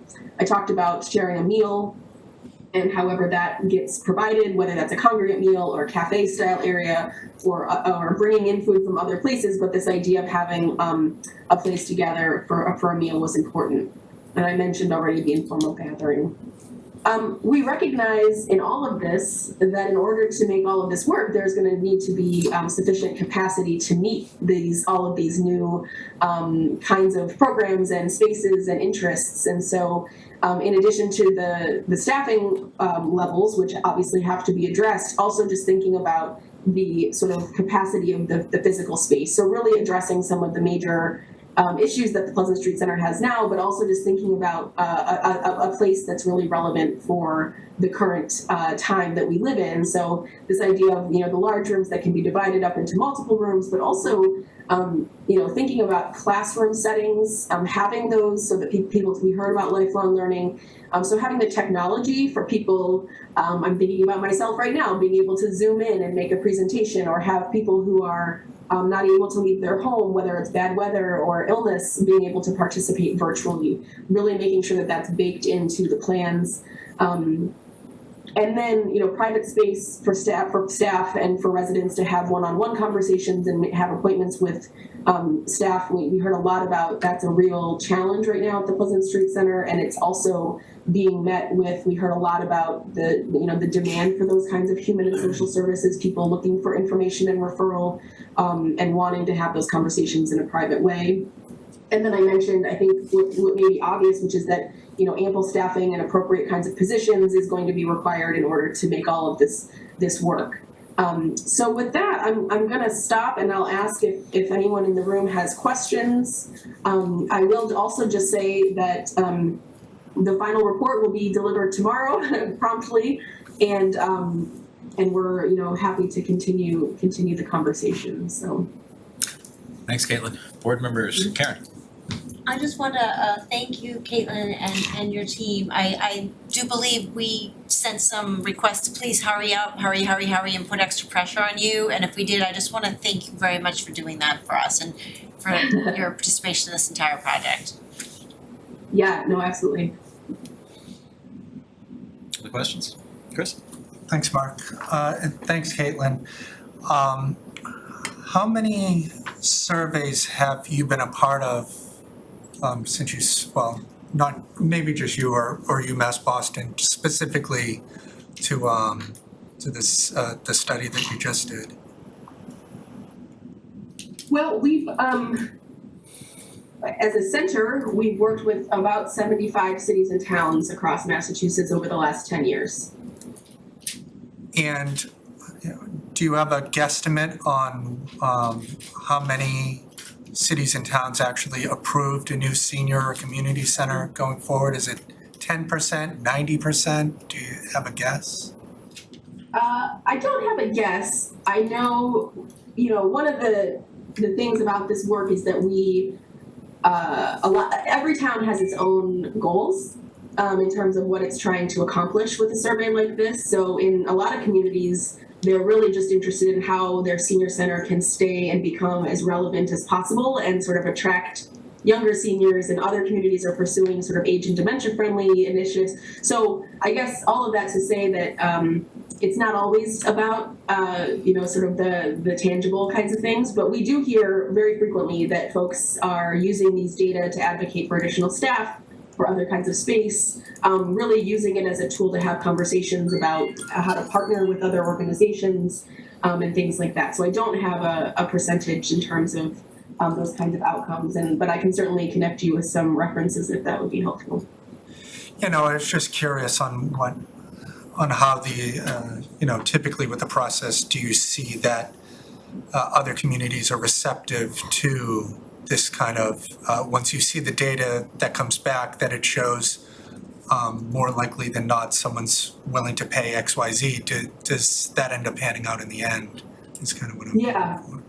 Yeah, it's again, I can't speak to sort of the success rate, so to speak, but I've been in a lot of I know a lot of architects have cited our work when they come into communities after we've left to sort of start the next part of the process related to sort of physical feasibility and things like that. So it certainly does happen, and these, a lot of communities who are investing in these kinds of projects are prepared to really take it some extent, some kind of next step. And were our survey results somewhat unique, or is it kind of the same old that you see, or is it just, it's up in the air for everything? Well, the Town of Reading survey is unique in the sense that it was, not every community has a recalc committee, and so it was unique sort of from the get-go in terms of what we were trying to accomplish and what we were trying to learn about, which was really oriented around this potential new space and what the needs are related to that kind of facility. And so it's hard to say. In a lot of communities, we're talking a lot more. For example, the length of the survey in Reading was much shorter than a survey in other kinds of communities, where we're asking more detail about the kinds of how using the current senior center and health and social inclusion and all of that. So it was unique in terms of its scope. But as far as what we heard, no, especially around, the needs of being able to age in community, those, cost of living, having opportunities to engage in a broader community, being able to get around when it becomes difficult to get around. Those are sort of core elements of livability that we hear consistently about. It just, the context changes depending on the geographic location. Perfect, thank you. Mm-hmm. Other questions, comments? Jackie? Yeah, thank you. This was very helpful. I think as we look ahead to potentially assessing specific locations for this usage. I think it would be helpful to learn more about transportation, both in terms of what the options are and how it would affect cost at different locations. I also, it's interesting to know that we in the US kind of generally define older adults as 60 plus, but it was helpful to see in the survey that there was some more granular levels of data, because I do wonder, and I do just in my own experience see some differences between the average 60-year-old and the average, say, 70-something-year-old. And I think it's important to drill down on those to get a better sense of the needs and the opinions, especially as we're potentially looking at town meeting, considering specific proposals in the near future. Can I just ask, Caitlin, do we have the ability to break down the age even more granularly? Like in that 60 to 80 group? Did people check off between 60 and 80? They did. Okay. Oh, no, well, no, I mean, they checked off whether they were 60 to 69, 70 to 79, or 80 or older. So we have the ability to look at it in those categories. And 50 to 59 as well. So we do have that ability, but beyond that, we don't. Yeah, so that might be interesting to pursue a little further too. Yeah, and just as a side note, in the final report, there's a very lengthy appendix that Sierra has assembled that is every survey question broken down into those age groups, those more granular age groups. So we're able to see how responses differed across every single question. So that's in there, and also just as another sort of offer that we are happy to, if you're continuing the conversation and there's a question about, well, I really love to know what people who said they want a community center but also need we can sort of do some of that additional analysis as requested. So feel free to continue to think of us as a partner. Thank you. Other questions, board members? So a technical question. Thank you for the presentation. You cited the American Community Survey. What is that?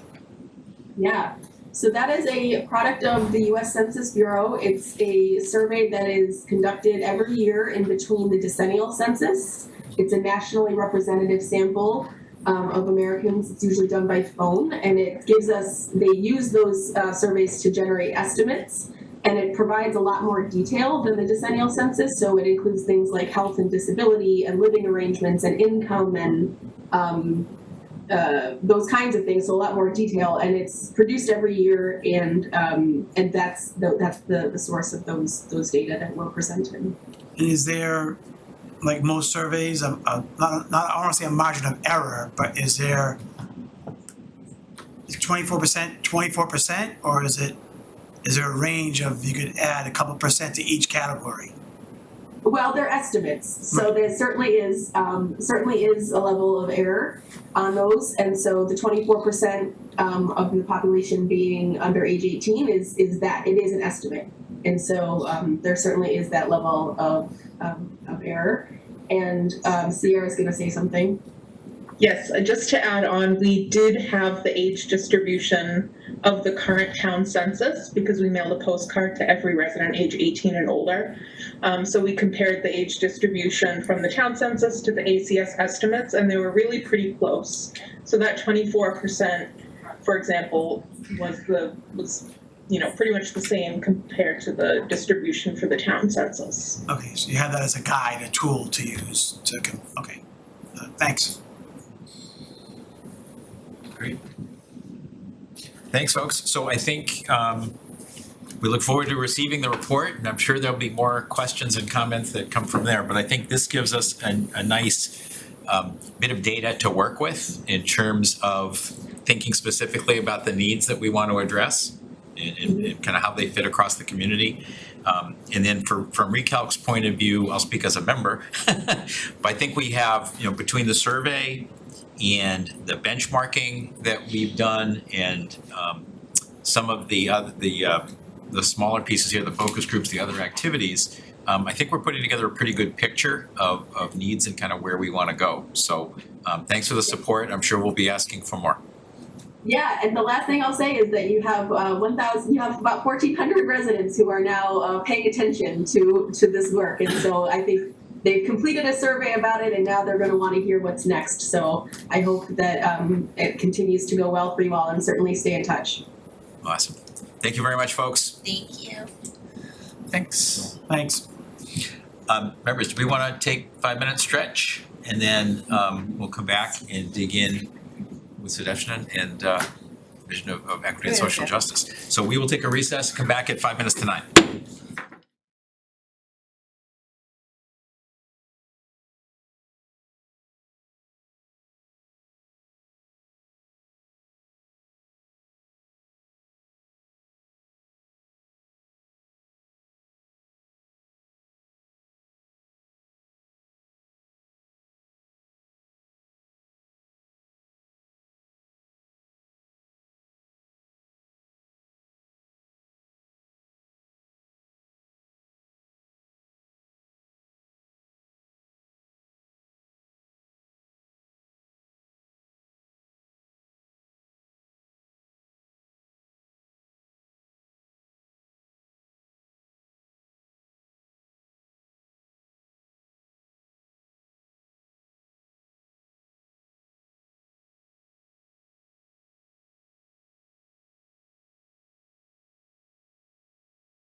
Speak up. I'll call the select board back to order, please.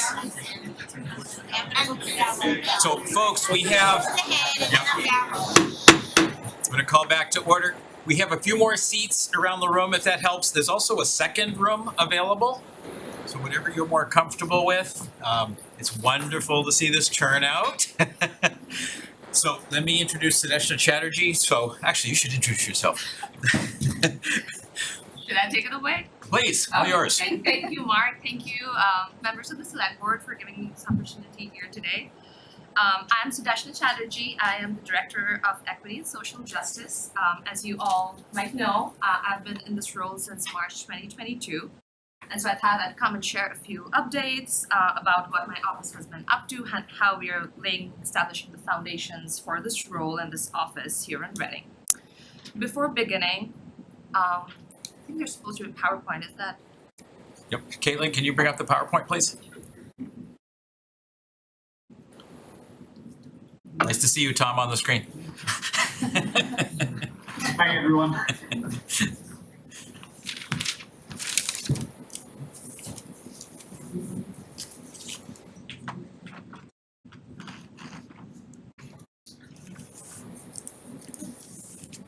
All right, so before I begin, a special shout out to all of you who showed up at 9 p.m. Thank you. And our collaborators, community partners, RPL director and members of the Board of Trustees who are here today, town managers, assistant town managers, our civil rights officer from the police department, Reading Coalition members, school superintendent, members of the school committee and the Board of Health, the executive director of the Chamber of Commerce, and community organizations like CPAC, Understanding Disabilities, and the Coalition of Us, and of course, FAIR members. Thank you. Next slide, please. So we have a lot of ground to cover tonight. We will start off by looking at the Office of Equity and Social Justice, its mission, its approach in Reading, areas of focus and its processes. This will be followed by a brief 7 to 10 minute presentation by my advisory board, PAIR, Partners and Allies for Inclusive Reading. Because we are a little stretched for time and a lot of the slides are very data intensive, I will not go through each and every single piece of information and example on the slides. I hope you've had the chance to kind of read through it before. And if there are any specific questions, I'm happy to answer that. Next slide, please. So the mission of the Office of Equity and Social Justice, as it stands now, is to serve as a town-wide educational resource for diversity, equity, inclusion, aimed at making Reading an inclusive and accessible town for all. When I say DEIA, all of these words, diversity, equity, inclusion, access, has very specific definitions, so I just put that out there. Basically, celebrating diverse identities, experiences, and ways of life, ensuring everyone has full access and opportunities to participate, including marginalized groups, communities, and minorities, encouraging an inclusive climate and a sense of belonging for everyone, and accessible services regardless of physical, intellectual, and linguistic abilities. Next slide, please. So how are we approaching this work? It sounds, the scope is really broad of this kind of work. So the office plays an advisory and supportive role to facilitate community education and best practices across the municipality.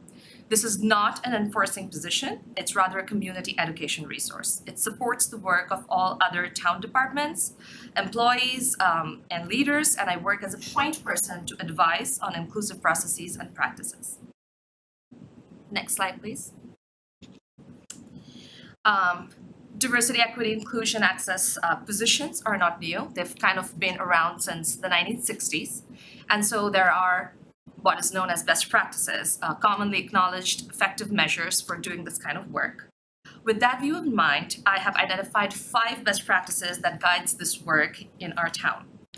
So first is data, the centrality of data and basing everything out of quantitative or qualitative data.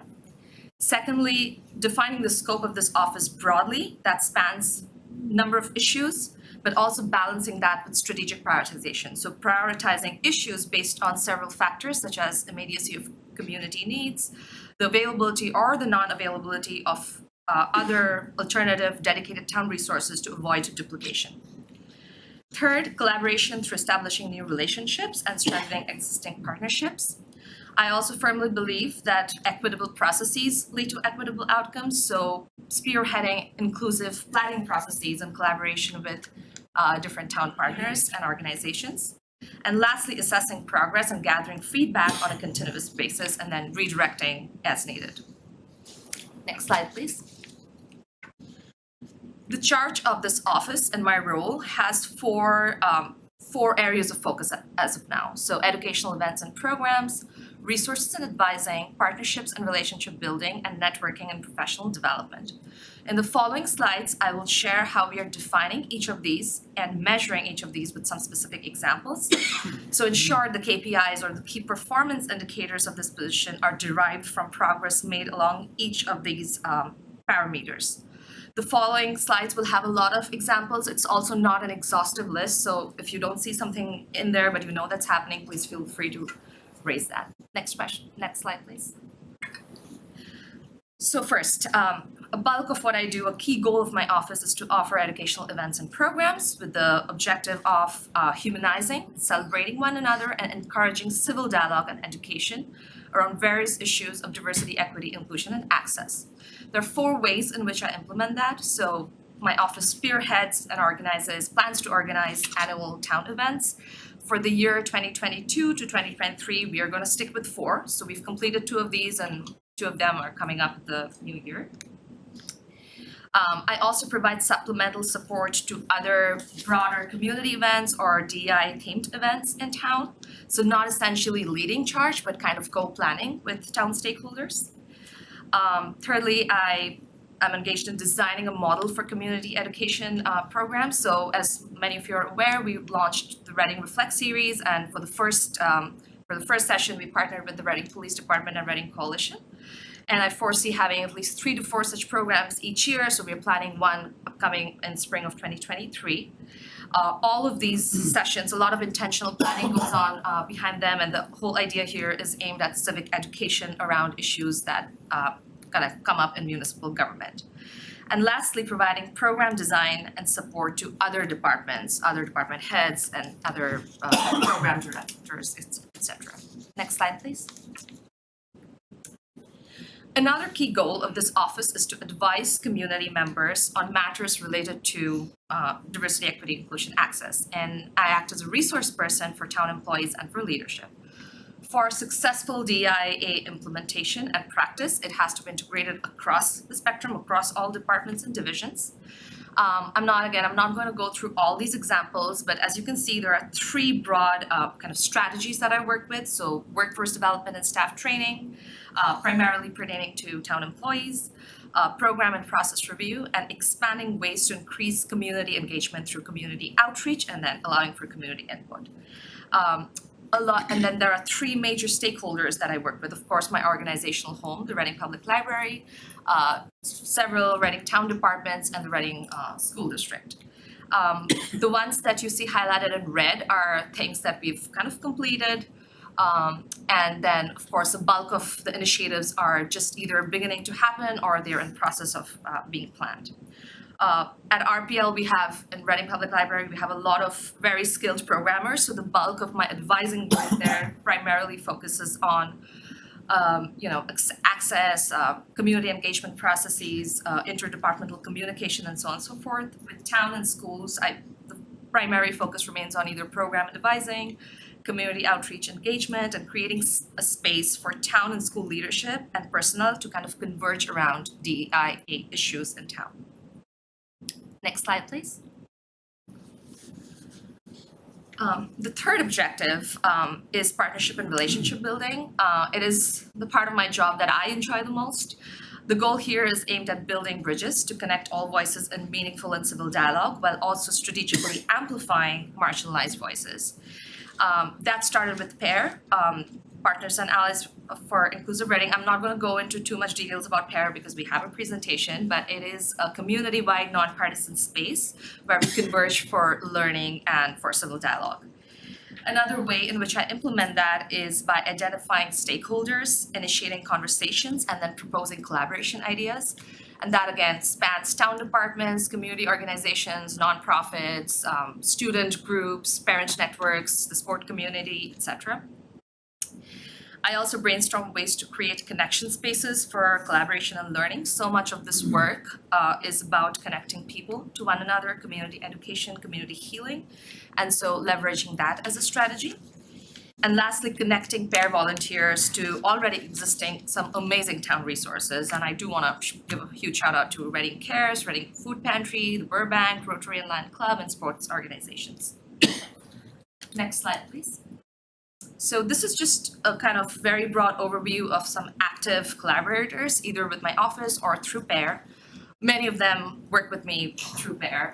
So definitely town departments, community networks and organizations, parent networks like CPAC, and public boards and committees. Again, this is not an exhaustive list, so if you don't see an organization up there, it doesn't mean that we don't talk. It's just in the process of being built up towards something. Next slide, please. And lastly, exploring networking and professional development. So exploring outside perspectives, encouraging borderless thinking and learning, and brainstorming ways of sharing and importing DEIA best practices with peer municipalities and communities. So I do spend a lot of time connecting with neighboring towns and communities, all of who have some kind of human rights committees, disability commissions, etc. We did just partner with Wakefield Human Rights Commission on an event for Native American Heritage Month, for example, and we are in the process of speaking to Stoneham and Wakefield for doing some collaborative programming around Juneteenth. Secondly, connecting Reading to state resources and best practices through peer networks. There's a very strong and ever-growing Massachusetts Municipal DEI Coalition that I'm an active part of. And that's in the process of, I understand, being formalized under MAPC at the moment. I'm also active in the Massachusetts Human Rights Coalition. And lastly, connecting the Office of Equity and Social Justice to national level DEI organizations, professional groups like American Association of Access, Equity, and Diversity. So this is the bulk of the kind of work. Sorry, I'm hurrying through this because I want to be mindful of the time. But again, if there are any specific examples that you want to kind of know about, I'm happy to talk to you about that. Next slide, please. So I thought of sharing with you some raw data. Again, we haven't done a survey yet, so it's not organized. All of these ideas have come to me from the community, either individuals or other employees or other community organizations or committees, either through public event feedback or individual conversations and meetings. So we kind of just put all of that together. Again, these are some ideas. I did not have enough space to cover all of it. And also, just having that up there does not mean we are actively working on all of these. So 4 buckets here: support for residents, seniors, low-income disabled persons, multilingual families. A lot of energy and excitement at the high school level with especially student clubs. Next slide, please. But most importantly, and this is very telling, and I just wanted to share it out there. I think I had a meet and greet back in May before we launched PAIR, and there was a lot of conversation around what in the room about what people want to see this office do and address and all of that. And as you see, there are two areas here. So community education, help with skills to kind of start tough dialogues, more adult education around issues, and then community building and addressing the political divide. So encouraging civil dialogue, getting people in a room together to kind of talk through difficult issues in a harmonious way. That's kind of what we're trying to do at PAIR. That's the model. Next slide, please. So a lot of what I shared is emerging and evolving. Of course, it's a new role and it takes time to kind of set that up, but this is where we are at right now. And one of the questions that I often get is, what is it that you do? What does it really mean? What does all these fancy words, when you implement it on a daily basis, how does that look like? So I thought I'd share my process with all of you a little bit.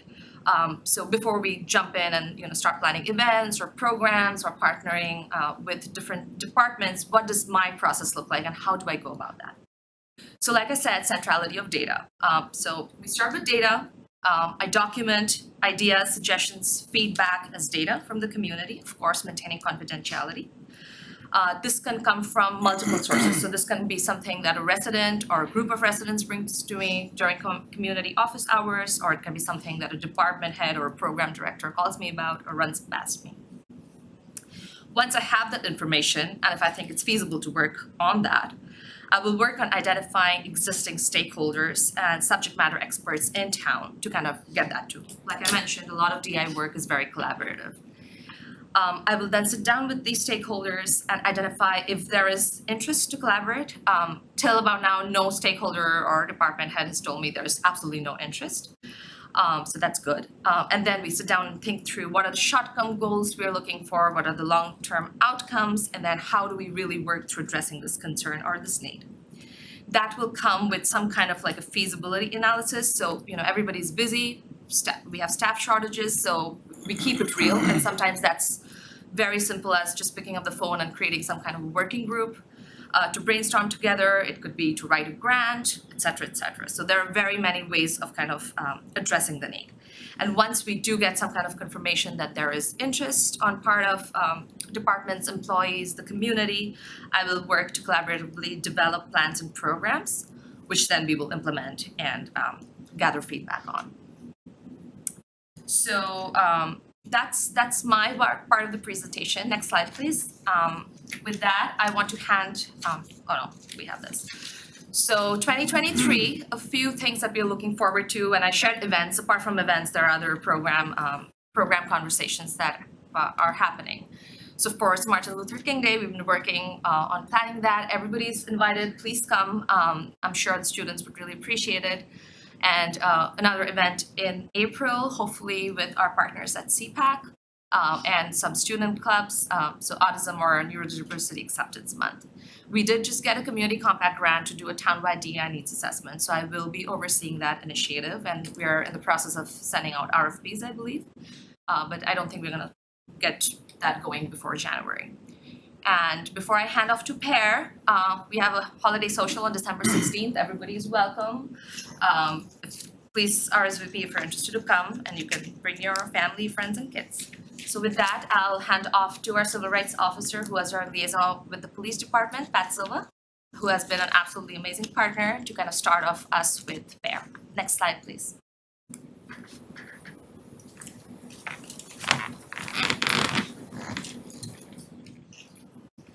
Hi, everybody. So I'm batting first. There's a lot of us coming up.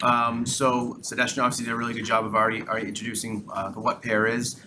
But essentially, we're just a group of residents from Reading that come from all different diverse backgrounds, whether we're a part of the police department and we have a special role, or whether from the school, like Dr. Milcheski, somebody from the select board showing up, or whether it's somebody from one of the community groups that we have, or just a community member who wants to bring their background and input into our collaborative effort. It's really a great room full of great people that bring all kinds of different ideas and push towards one kind of common goal, which is the events and things like that we are trying to help plan with Sadeshna.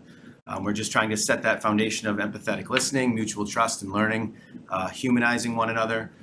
We invite new members all the time. There's probably been a new person in the room each time. I go to the meetings obviously each month, but every time I go there's obviously our core group, but then there'll be somebody new that I haven't met yet.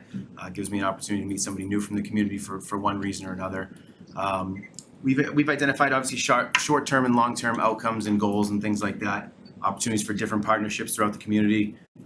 From a personal standpoint, I've met more people over the last few months in Reading that I've never had the opportunity to meet before through this position and through my me being a part of PAIR.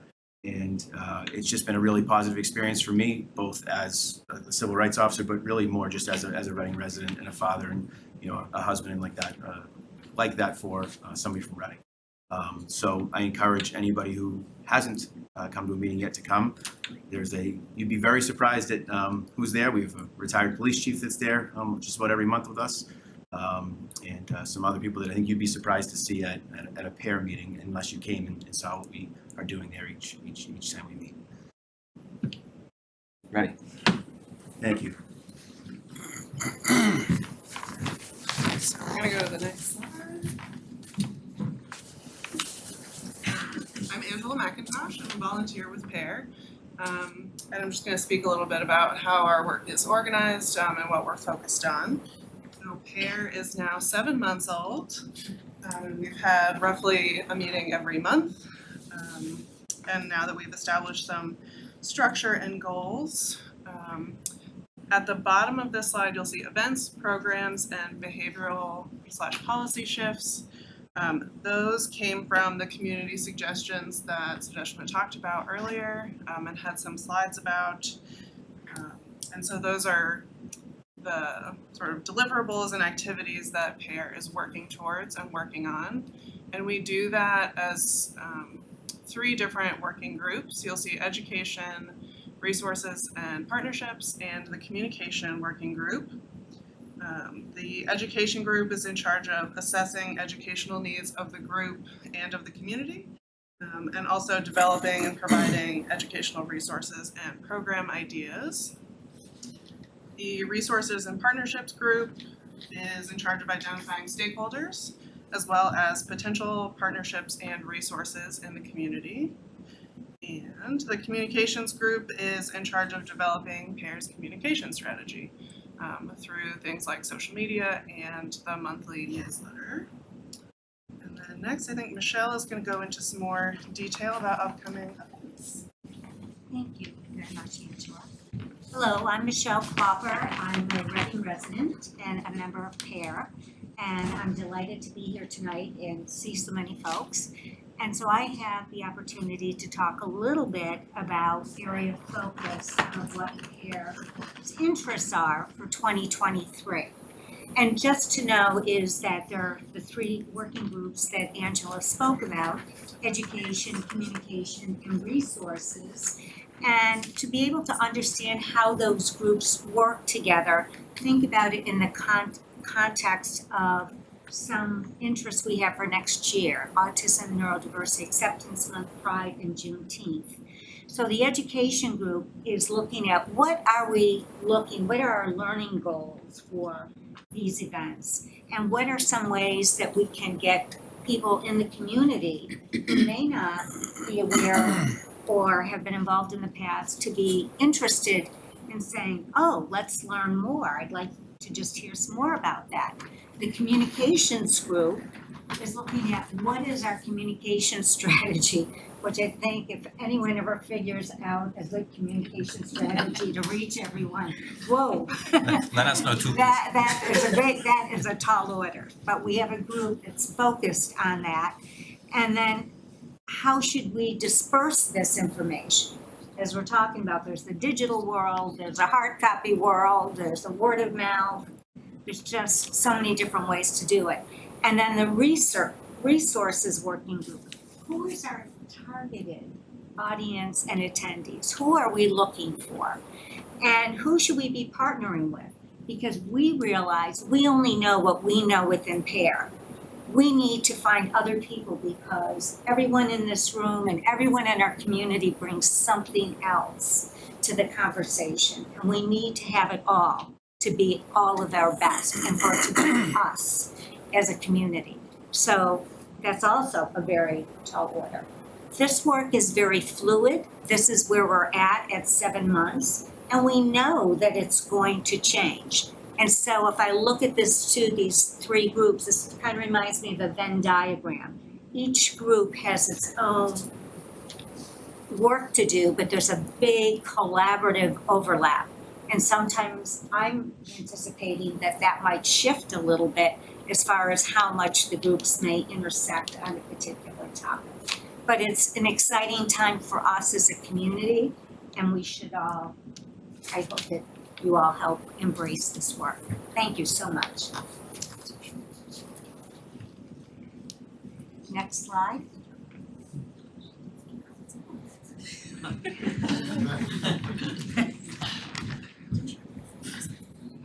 Hi, I'm Carolyn, and Carolyn Johnson. I'm also a volunteer with PAIR.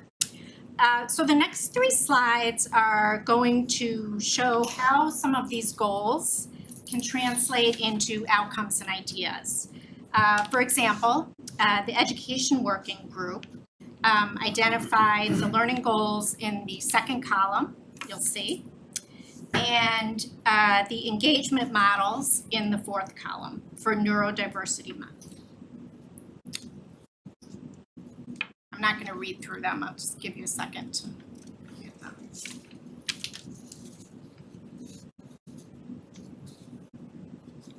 Next slide, please. So the second example, the Resources Working Group for Pride Month identified everyone, as you can see, in column 2 as the target audience. And the fourth column shows the stakeholders identified who can be potential and active partners.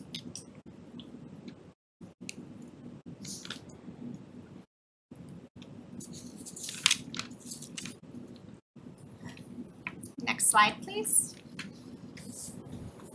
And finally, the third example, for Juneteenth, the Communications Working Group identified these communication techniques and information channels shown here in the second and the fourth columns.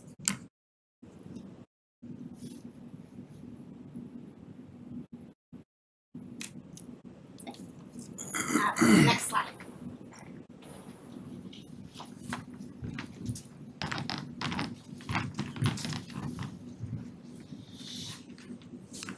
Hi, I'm Jordan Fanny, and I'm also a volunteer at PAIR. And so for our 2023 goals, we're really trying to do some learning around allyship as individuals, community organizations, and as a town. There are specific themes that we're starting to look at, including conversations about racial and ethnic minorities, socioeconomically marginalized populations, the LGBTQ plus communities, seniors, and persons with disabilities. The vision here is to brainstorm ways to collaborate across all these varied issues and develop a basic understanding of some of the common values and concerns that underline all of these unique issues.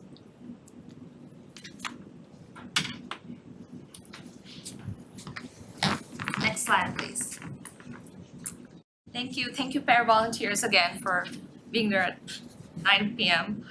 Appreciate it. So to kind of bring it back, we are at the end of the presentation. In short, very exciting first 10 months and a lot of things to look forward to in 2023. So a bulk of the work that I'm sure we've communicated tonight is very process-oriented, community-driven, happens at multiple fronts, multiple levels, and the primary focus of it being community education, facilitation, and conversations.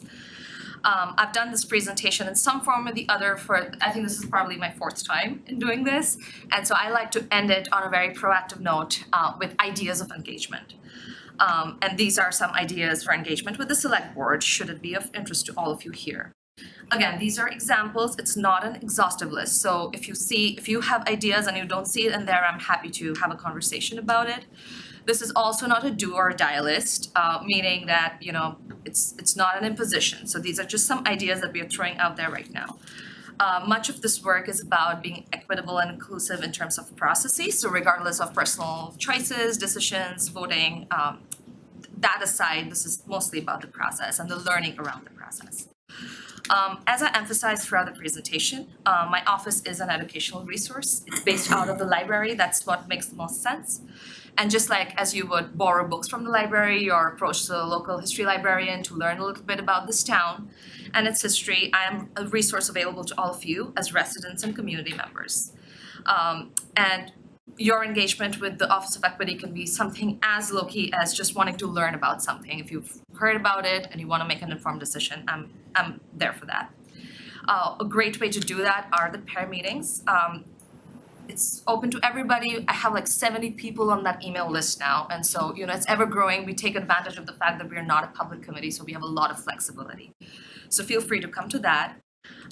Just as I will often advise town employees on various matters related to DEIA, I'm happy to be your thought partner on DEIA related things. And again, I will delineate here that this is never to advise you on a certain outcome or on a certain policy and how you kind of vote for or against all of that. It's mostly to kind of help you think through the implications from an inclusion and access point of view. Again, should it be of interest. The other thing that I often partner with other departments about is expanding community engagement. So a lot of these things are not replacing a current model, it's just expanding that. And so if you would be curious to learn about what I'm hearing from the community, just to kind of feel the pulse of the town. If you think it's helpful to help you make more informed decisions, I'm happy to be there, available as an existing resource. And this does definitely have implications in terms of public engagement and diverse representation on public boards and all of that. So again, happy to help. And lastly, as a board, if you are interested in in-group facilitation training, I just did a training for Dr. Milacheski for the entire school district, I believe last month. And so if you're interested, if you have a goal, if there's a mission and you want kind of dialogue facilitation around that, I'm happy to be of help to basically kind of establish roadmaps for civil dialogue and to kind of establish a common standard procedure to address DEI issues in town, which we all from recent memory know it gets way out of hand regardless of intention. So just something to throw out there, and with that, I will conclude. I hope this was helpful for everybody, including my pair members, because they only see the pair side of the work and not so much the Office of Equity and Social Justice. And I'm happy to receive your feedback, your comments, and I will end by extending an invitation to all of you as board members to think about any specific outcomes or needs or interests that you have, that you want to see this office kind of carry forward. Thank you. Thanks, Adeshna. Board members, comments, questions? Good. Okay. Designate. Yeah, designate. Thank you, Sudesh, and everyone for being here. It was definitely good to see all of you. I didn't know you were up to 70 people, and It's insane. It's good to see. I know you had mentioned about how you can involve the select board, et cetera. You were mentioned about a dozen times before you showed up today for this meeting. In a good way. In a good way, yeah, nothing, all good things.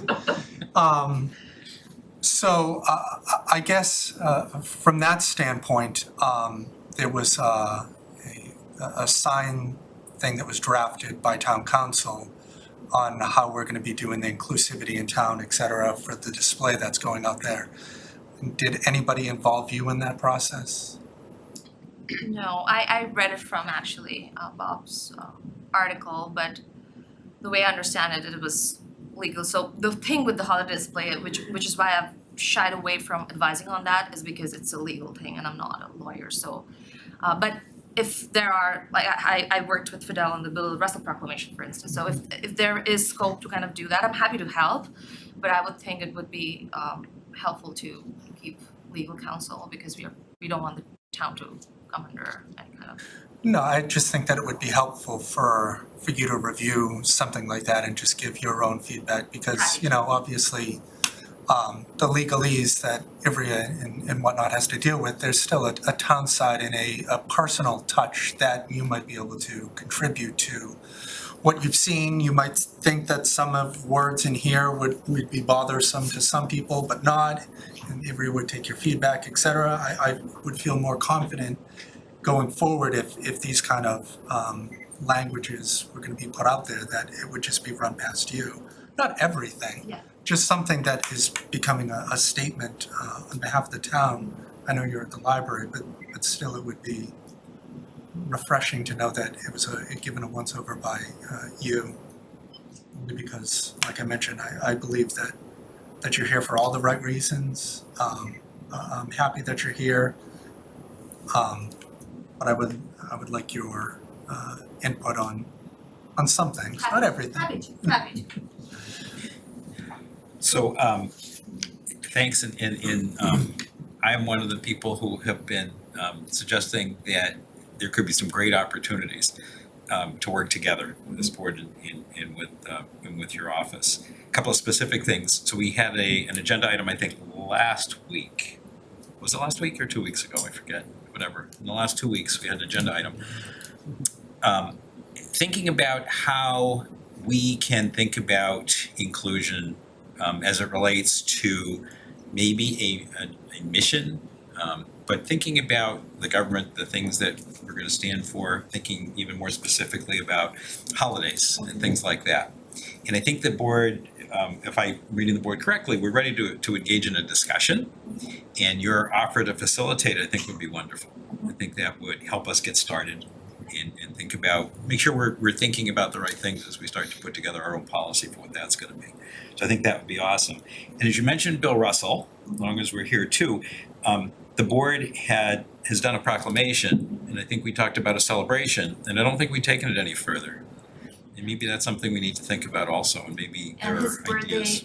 sorry to cut you off, but his birthday is coming up in February. I know the library was planning a couple of things, and we were just waiting to hear if that's a segue, like a program that we could be doing. So I don't have all the information on that yet. I'm dependent on some of my colleagues in the library to do that, but yeah, I think That might be helpful, because I think that there actually was a board proclamation many years ago. I think it was an appreciation, I forget what it was, but many years ago, that never was really carried forward. And then I think we've reiterated since then, so maybe that's another topic we could get your help with.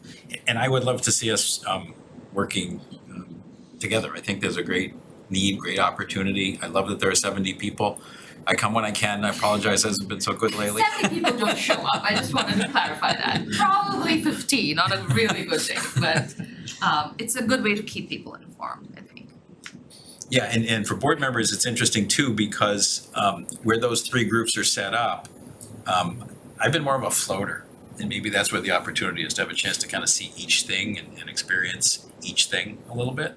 So I would encourage other board members to take a look at that too as an opportunity. Karen? I just want to thank you and Pierre and everyone who came tonight. The people at home cannot see that this room is full, but I'm thrilled. It's wonderful to see so many people in person. And it was a terrific presentation. Thank you to everybody who presented.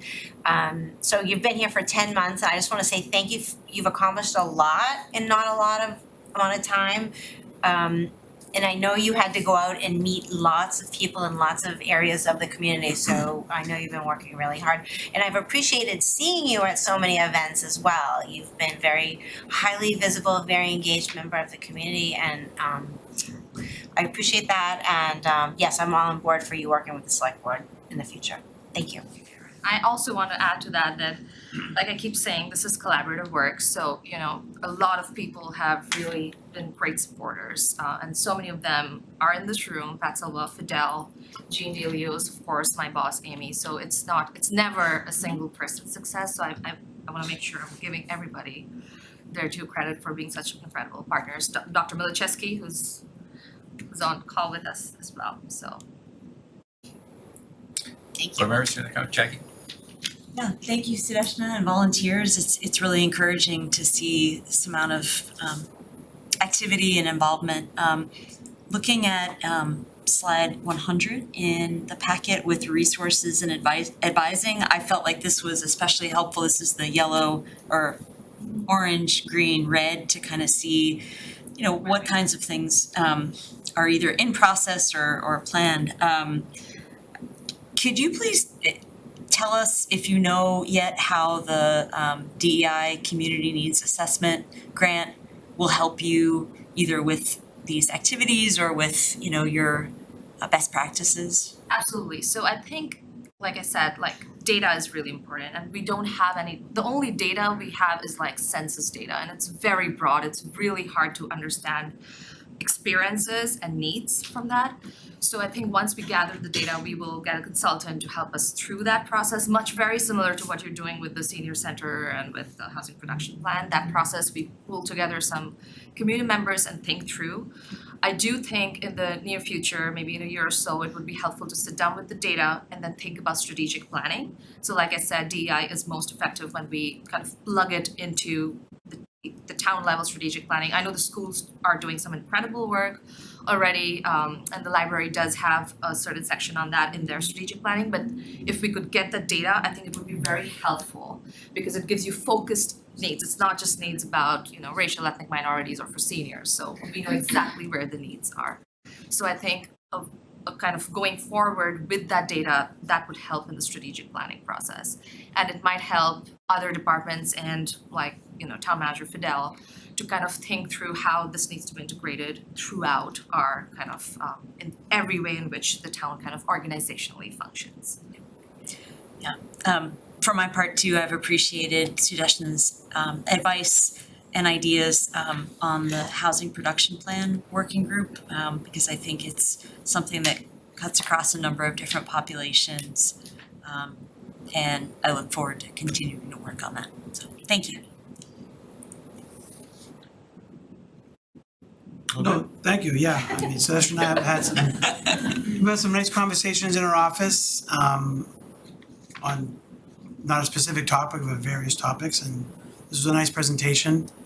And, when she initially told me that the peer group would start out at 40 people, I said, good luck. Yeah. And, so I don't know what it is now, but it's good there's a lot of engagement and a lot of people involved from all different ages and backgrounds, because that's what, represents the community the best, so, it seems like it's going well. Thank you, Carl.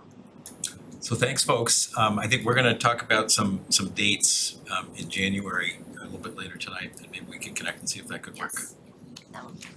All right, thank you. Thank you very much, folks. Wonderful to see everybody. Great to see.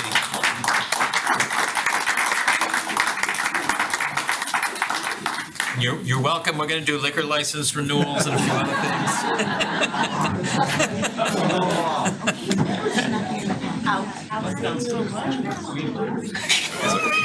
Okay, it's not just me.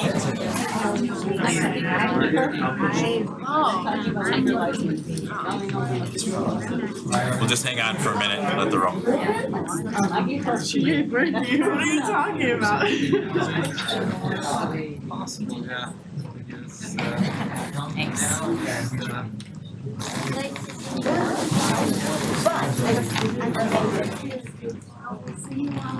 Really, I'm so jealous. It's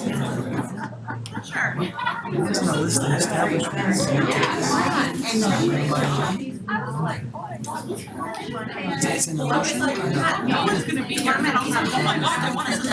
Shard is talking to Amy, and you know who that is?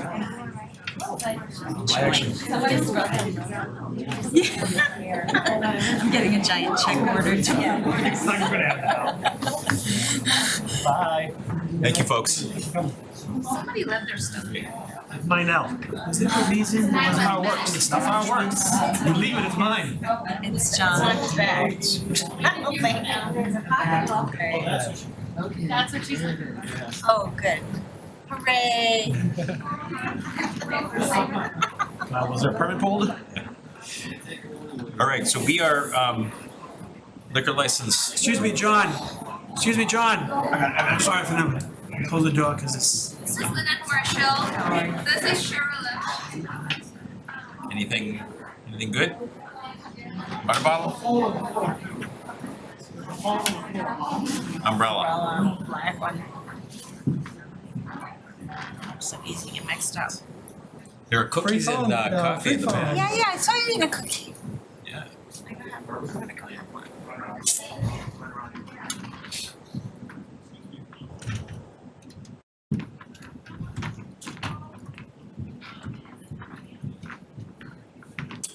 All right, so cookies are in the back. Annual liquor license renewals, I think just before, we should put this in the packet too, just so we all kind of can see this in advance. Yeah, we had a little hustling event because we had two businesses that were lagging behind, and luckily by 3 p.m. today, everything was submitted and everything was ahead of time, but Caitlin had to push really hard on one business in particular, but a second business as well. So, but at this point, everything has been submitted, everything has been approved, and all businesses are in compliance. Compliance, okay, and they went through whatever other checks are required beyond just a compliance check? Absolutely. So each business got a visit from Detective Fitzgerald, right? So there was a physical inspection. Matt Cornelis actually tried to join as many as he could on those, but there was a physical inspection, and also there's a certificate of inspection that has to be completed, and that's through ISD. It's a physical process as well. Fees and paperwork obviously has to be completed, and those two businesses.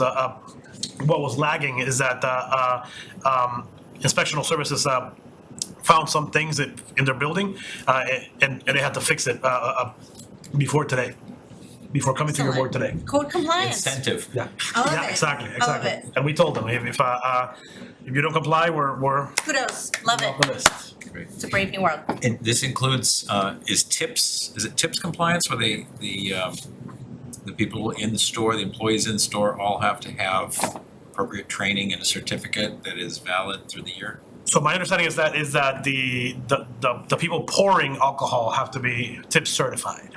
Right, so there was something. And we got copies of everything up to date. Okay, Caitlin, is it tips that they have also in the? Yeah, it's Yeah. either TIPS or TAMS, one of TAMS. those programs that they have to have. And so during the inspections, we collect all their updated TIPS certificates for everyone that's serving. That's pouring. Awesome, Lot of awesome. And information. Could Caitlin enlarge that screen a bit?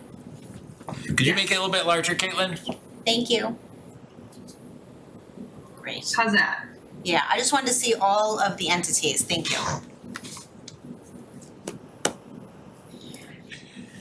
So 1, 2, 3, 4, 5, there are 6.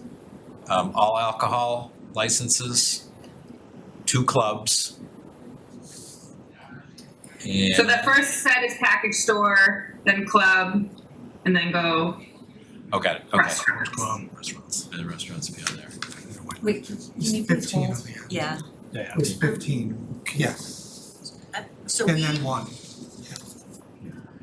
so I was elected to the select board in 2020. We have never seen this many liquor licenses at once. Usually they come in throughout the year. So I'm not familiar with this. These are not new. These are just annual renewals that we do every year. But that doesn't mean that, I'm not saying that the way we did it was the only way to do it, I'm just trying to catch up. In addition, usually we would have 1 or 2 liquor licenses in the packet and everything, the ABC was there. I'm not saying it needed to be there, that's what I'm used to seeing. So, This is so the. this could be really efficient. No.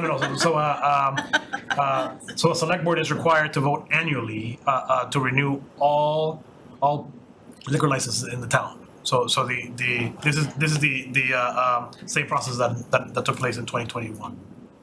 I think what may have been different is I think that the packet may have included a lot of the information. I think in fact that's what it is, that a lot of it was there, which made for, it was massive. Sure. I see what you're saying. But I think you're used to seeing the I'm definitely the used to security seeing certificate from the all of the police things. and Yes. and the ownership and the tips and TAMs. Yep. Because that's where I got the tips and TAMs, otherwise I wouldn't have had that. But these are all, I'm sorry, go ahead. Well, so the only other thing is like, yes, so mentally, when I do see an application in front of me, yes, I'm mentally checking off that they had to do the ABC license, they had to get the letter from the chief saying it's fine. So that, we don't do that every year. This is just an annual renewal. The only thing they have to do at the end of the year, as long as they're in compliance with everything, is sign one form that says, you know, nothing's changed, their officers are the same. They sign it, they send it back to us in the month of November, and then you vote on it annually, and we send to the ABCC everyone that is renewing. The only time you would see the other things, the packages, like all of their information, is when it's a new license or a change of manager or something like that. But for this end of the year stuff, all they do is sign one piece of paper, get inspected, and then on their way. Chris? I guess if I could add, I guess the issue that I think Karen is having as well as me is I don't remember really seeing all of these last year at the end of 2021. Because I would have made it a point to be like, there's like 40 people in here. I don't remember anyone reading all of this last year. I could be wrong and misremembering. I took these motions exact from last year yeah. and changed the date. I remember it, sorry, I remember. Yeah, I think it's pretty long.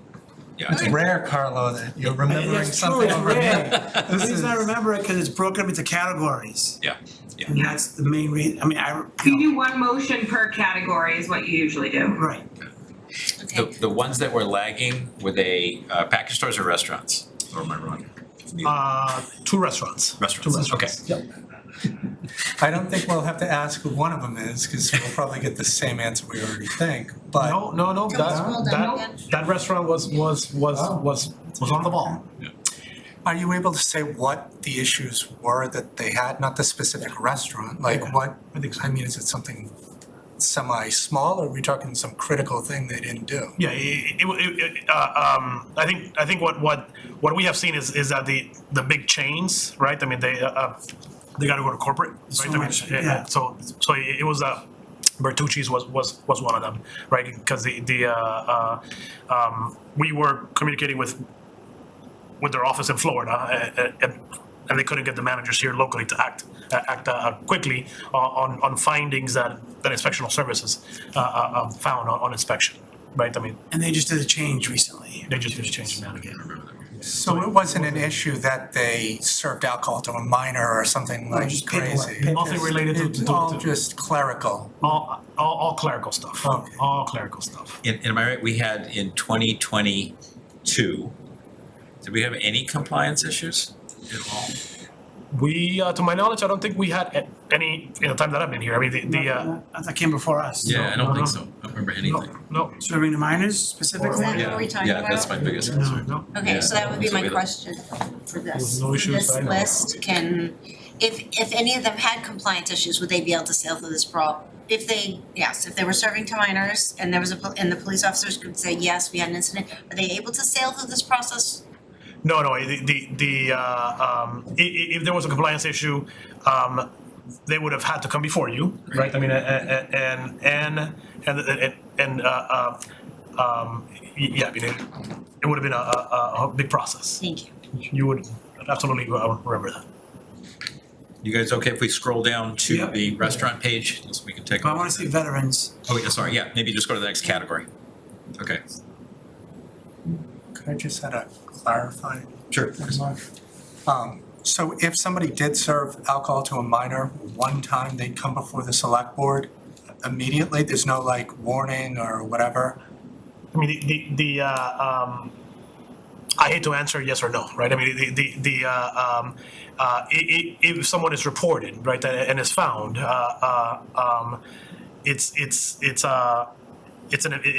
investigated, right? I mean, and it depends. I think it is up to the select board in terms of enforcement, right? I mean, how egregious was it? You know, how and you know, I'm very familiar with Chelsea, unfortunately, which happens all the time, and it depends on how egregious it was, right? I mean, and the options are suspensions for a few days, for up to full revocation of the license. And do we do random checks? Does the Reading Police, or is there a Massachusetts like group that does a random check? Like who handles just making sure that it's being spot checked in the town? Yeah, I mean, it's the ABCC, right? The alcohol. ABC. ABC, the Alcohol ABC. beverage Alcohol, compliance yeah. So they, go ahead. Sorry, state. State, right. We do as well, obviously. I mean, just for not necessarily checking on IDs, I would imagine, but for ensuring the peace is kept. In my time here, it has not been something that has come up yet. I will say that. It's not a frequent occurrence, which is a good thing. Right, and we've taken it pretty seriously when they do come to us in terms of making sure they've got systems in place to prevent it from happening again. So It's training, or at one point it was equipment, I think, too, so you were here when something happened?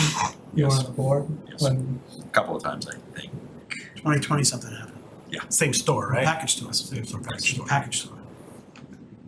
That is the last time. Where it voted on a penalty. Are they one of the ones that we're approving now that everything has been good for the whole year? Yes. Okay. Yeah, usually there's a violation and there's repercussions for that violation, whether it's a fine, suspension, as long as they comply with that, then they have a clean slate again. Exactly. It's like strike one, strike two, strike three, you get a lot of strikes and within a year, I think, you're really in trouble. And I think one of the things that we've tried to do also is when someone, either it's a change of license or it's a new licensee, something like that, is we reinforce to them how important this is. We take it seriously and they do not wanna come see us. It's not a good thing. Mm-hmm. Can we scroll down? I think we're missing one unless it's at the bottom of that page. There's 15 of them on that list, and then one at the end. 3, 4, 5, 6. Oh, there it is, okay.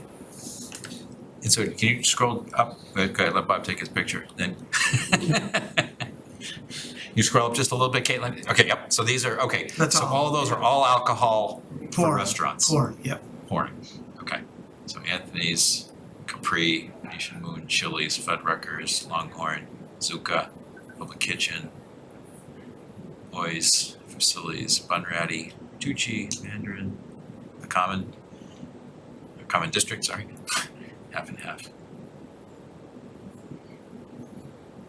Okay, can you scroll down a little bit further so we can see the beer and wine list? Bangkok Spice. Any questions, comments? Chris? I guess just my follow-up, we do, so under the all alcohol restaurants, we have 15 listed. How many licenses total do we have? Is it like, One per business. no, I mean like, do we have We have an 20 inventory. available in Reading or? Oh, gotcha. So to my, Caitlin knows this obviously a lot better. Package stores, there are no licenses left. My understanding, Caitlin, is that for restaurants, we have plenty of licenses left. Correct. Yes, so we're not hindering somebody from a business that still is not open yet. Not for No. Renting somebody else. We have at least 5 more restaurant licenses left. It could be a few more. Yeah, there's more restaurants coming in the near future, so we can accommodate them. Are we at this point comfortable that Common District is on a track to, best we can tell? I think so, yeah, I mean, they put money into it. They sent us a check, they sent us the paperwork, I mean, and we asked them, and they said that their full intention is to maintain the license. I don't think it's gonna be the time frame that they're projecting, just like Public Kitchen was supposed to open up in September, October, and now should be open any day now. They're working on the driveway, the parking lot, they're repaving that.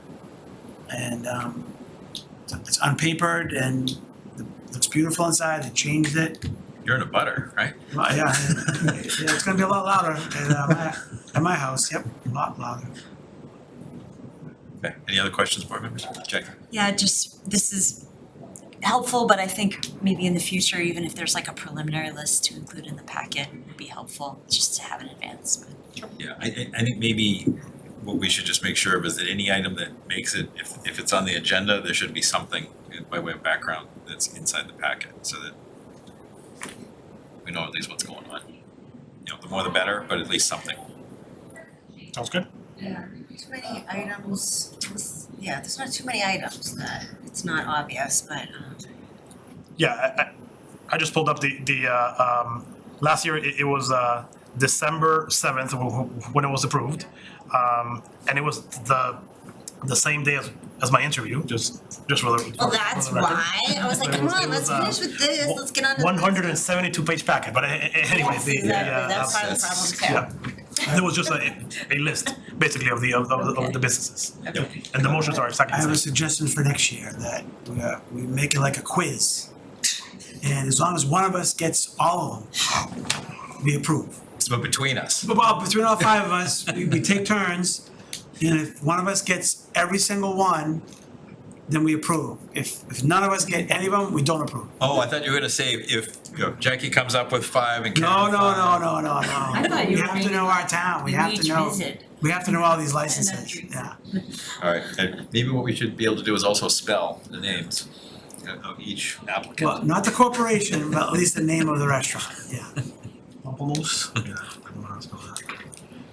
Okay, so I think we have a series of motions then, right, Series of Chris? motions. Well, One at we a time. have lots of stuff, Mark. Why don't we start at the top, the beginning? So there, the liquor license renewals for package stores, which is 1, 2, 3, 4, 5, 6. So, good, the motion? Yes, please. Move that the select board renew the all alcohol package store liquor licenses for HT Reading Liquors LLC, Rakasha Inc., Jay and Ricky Inc., Anastasia Brookline Inc., Kajal and Kevin LLC, and Pamplemousse Inc. for a term expiring December 31st, 2023, subject to the following conditions. All bylaws, rules, and regulations of the town of Reading and the Commonwealth of Massachusetts shall be followed and subject to a satisfactory inspection of the establishment by the town manager or his designee. Is there a second? Second. Thanks, Karen. Any discussion on these? Not appearing, let's go vote. All in favor, raise your hand, please. All opposed, we are 5-0. Next, please. Move that the select board renew the all alcoholic club liquor licenses for Meadowbrook Golf Corporation of Reading and Home Building Corp. DBA Knights of Columbus for a term expiring December 31st, 2023, subject to the following conditions. All bylaws, rules, and regulations of the town of Reading and of the Commonwealth of Massachusetts shall be followed and subject to satisfactory inspection of the establishment by the town manager or his designee. Thank you. Is there a second? Second. Thanks, Karen. Any discussion? Not appearing, let's vote. All those in favor, raise your hand. Opposed, 5-0.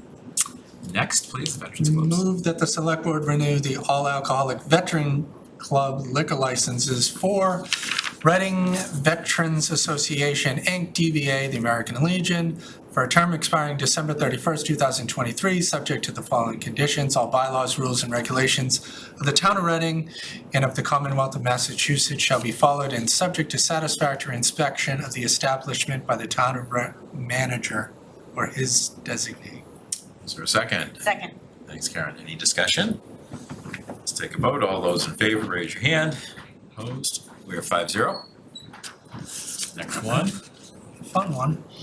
Move that the select board renew the all alcoholic restaurant liquor licenses for Anthony's Coal-Fired Pizza of Reading, Mecom Inc., DBA Cafe Capri, CAC Foods Inc., DBA Venetian Moon, Pepper Dining Inc., DBA Chili's Bar and Grill, HJB Restaurant Company LLC, DBA Fuddruckers, Rare Hospitality International Inc., DBA Longhorn Steakhouse, Boston Food Inc., DBA Zucca Italian Restaurant, the VI Incorporated, DBA Public Kitchen, KOK Inc., DBA Oys, I think that's how it's pronounced, Bistro Concepts Inc., DBA Fusilli's Cucina, RKR Corporation, DBA Bunratty Tavern, Bertucci's Restaurant Corporation, DBA Bertucci's Brick Oven Restaurante, Mandarin Reading Inc., DBA Mandarin Reading Restaurant, Haven Street PO LLC, DBA The Common District Meeting House, Reading Foods LLC, DBA Half and Half, for a term expiring December 31st, 2023, subject to the following conditions. All bylaws, rules, and regulations of the town of Reading and of the Commonwealth of Massachusetts shall be followed and subject to a satisfactory inspection of the establishment by the town manager or his designee. Thank you. Is there a second? Second. Yep, I think Carlos snuck in that one in a second. Any discussion? Not appearing, let's take a vote. All those in favor? Opposed? We are 5-0. Move that the select board renew the wine and malt restaurant liquor license for Palatat Patiswan, DBA Bangkok Spice Thai Restaurant, for a term expiring December 31st, 2023, subject to the following conditions. All bylaws, rules, and regulations of the town of Reading and the Commonwealth of Massachusetts shall be followed and subject to a satisfactory inspection of the establishment by the town manager or his designee. Is there a second? Second. Thank you, Carl. Any discussion? Not appearing, let's take a vote. All those in favor? Opposed? We are 5-0. And thank you for reading those. Didn't butcher the names, Mark. Awesome, At well done. least as far as I know. Not butchering the restaurant ones, of course, would be the challenge. Yeah, well, Future agenda items. I have a couple of thoughts. I'd like to put onto our January agenda thinking about either additional tasks or some new tasks, probably for recalc, but related to some kind of strategic thinking. And I think it might be recalc, but I'd like to put that as an agenda item in for January. I also would like to see if we could come up with a date for a retreat in January. If that could work out, I think that would be great. January 1st. Different kind of retreat. We've done Saturday mornings the last couple. I don't know if that is convenient for folks or not. Gonna throw the dates out, yeah. Do you wanna just do it? Maybe we could do a dual poll later. Or do you wanna put out a poll or you want? That would be wonderful. Do you And the guys clerk want of to the do that too? Okay, cool. Okay, I just asked, let's see if we can, poke around, see what those dates look like. What is 9 o'clock a good time? 8 o'clock, 10 o'clock? Probably not. Nine's fine, 8:30. Let's- 9. Yeah, I think 9 is. Something like that. Okay, so let's put a poll out, see what we can find. So, for a Saturday in January, is that what we're shooting? That'd be great. So tomorrow. And I think last time we targeted, did we leave ourselves 3 hours? I think we did. Yeah, 9 to 12. 9 to 12. And we can talk about content, make sure we need that time too. I have a couple items if you're done. Please. I gotta find out when the next rec committee meeting is. 'Cause I know Board of Health is not having one in December, and I can't remember if rec committee's having one in December, but we need to talk about pickleball again.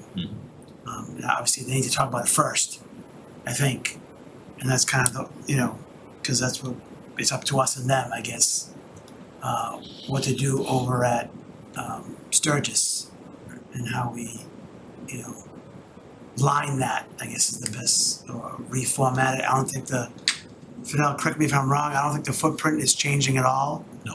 It's already fenced in, the tennis court, That's right. and the basketball court's already open. That's not fenced in, right? So I guess if we're not changing the footprint, Just resurfacing. It's easier. what can we do in that footprint? So you want rec to deal with it and then come back to us? Well, they're the body that governs, and then So you're thinking early Feb or late Jan? I'll reach out to the chair and see when the next meeting is and try to get it on the agenda and let them talk about it, and then maybe they want 2 meetings for that to get more public input, and then in the neighborhood input, cause I know, Jenna and Ariel, and this bug's been in here. No, I Jenna- just got it. Jenna and Ariel discussed, especially for Sturgis, where there's a neighborhood right there. Yep. To kind of let them know and invite them, this is what we're proposing. And then it comes to us on the final vote. So if we do it pre-March, I think we have to do way before that, because I don't know when, so let's target February. when the unless- contractor is gonna Yeah. schedule, not March, but maybe April, they're gonna start, Yeah. when the weather turns and the asphalt companies reopen, right? Asphalt companies close for the winter. Yeah, sure. I think if we shoot to have it done by March, that's great. Have a decision by March. And then the second thing I'd like on the future agenda is to seek new town council. Not the firm, but representation. Okay. Chris? I think to Carlos' point, I deal with procurement at my job. Every 3 years, my IT contracts, et cetera, go out to bid when they're over 10 grand. I know that lawyers are exempt from said procurement with the town, but I know that we retained legal counsel here in July of 2015, so it's been 7 years without a kind of review of what the deal is, what's, pricing, et cetera, how things fare. And I know that in my line of work, it's definitely warranted every 3 years or so. So 7 years seems. Yeah. So it's on the list. Are those your two, Carl? Yep. So you can, Karen? Yes, we need to do an annual review for our fabulous town manager. In March, April? February, before February 14th. Started in February, so. Really? Yeah, it's not great, right? It's right in the middle of budget season, not Valentine's great. Day. Okay. Yeah. Couldn't be better. So should we have first a discussion, there's information in the contract about kind of what kind of review, but exactly. maybe we wanna talk with Sean, take a Okay. look at what we've done in the past, see if there are things that we wanna adjust. We were going in a new direction with this contract than we have done in the past, like, no questions Okay. about it. So we need Sean Yeah. to Do you want probably me spend to- some time. Would you like me to Board follow up, okay or with do we wanna ask talk Karen to about follow it up? first, or? We need to do Yeah, that, we it can't has to do be it done. till January, so. So actually, it's not an item for tonight, we can't do that, so Yeah. let's put it on the agenda ASAP. Okay, Yep. And understanding, sorry, Feb 14th you said? Yes. Okay, so that one we gotta hurry up. Well, we don't need to do it at the, No, but if there's a new form that we Yeah, wanna yeah, talk right, about, right. structure, we wanna Correct. give ourselves time to build that and then administer it and get it back. yeah. Okay, yes. Can I also suggest a little housekeeping? We have some things in our future meetings agenda, with like select board members that aren't even on select board anymore. Maybe there's a couple of those we don't need anymore. It's a whole new calendar in 2023, so those will go away. Probably not necessarily go away, Not but the let's recurring see. agendas. Yeah. So maybe Fidel, you and I can take a look at those. You can take a look, and if there's a question, I can take a look also. Yeah, there's future ones on there that are relevant to Yeah. what you're Yep. talking about. Anything else on your list? No. Jackie? So two things, first, even if it's just a brief update from Ade or Dr. Lopez, in January on COVID, and flu, so maybe, sort of public health update, just 5 minutes, I think would be instructive. And then, at some point, we should, I think now that town meeting has approved the Affordable Housing Trust Fund transfer, talk about the process of putting together a committee for that. My understanding is from Fidel's advice is that there are state and I remember back from when we were approving the language, there are state requirements for membership representation, so. Do you remember, is that in the, what we approved? In other words, does it say, here's the membership structure? Yeah, cause we had edits to it. It was in the packet. Awesome. Yeah. Okay, so. The great, warrant, so- the warrant. The warrant, so we have a guide to what to do. Great. Yeah. Awesome. Okay. Does it have to get approved by the state first or whatever? Okay. It does, yeah. It does. Yeah. But Yeah, we It's a process. Laura has submitted everything. It's possible that it's approved in January, but it could be a little later.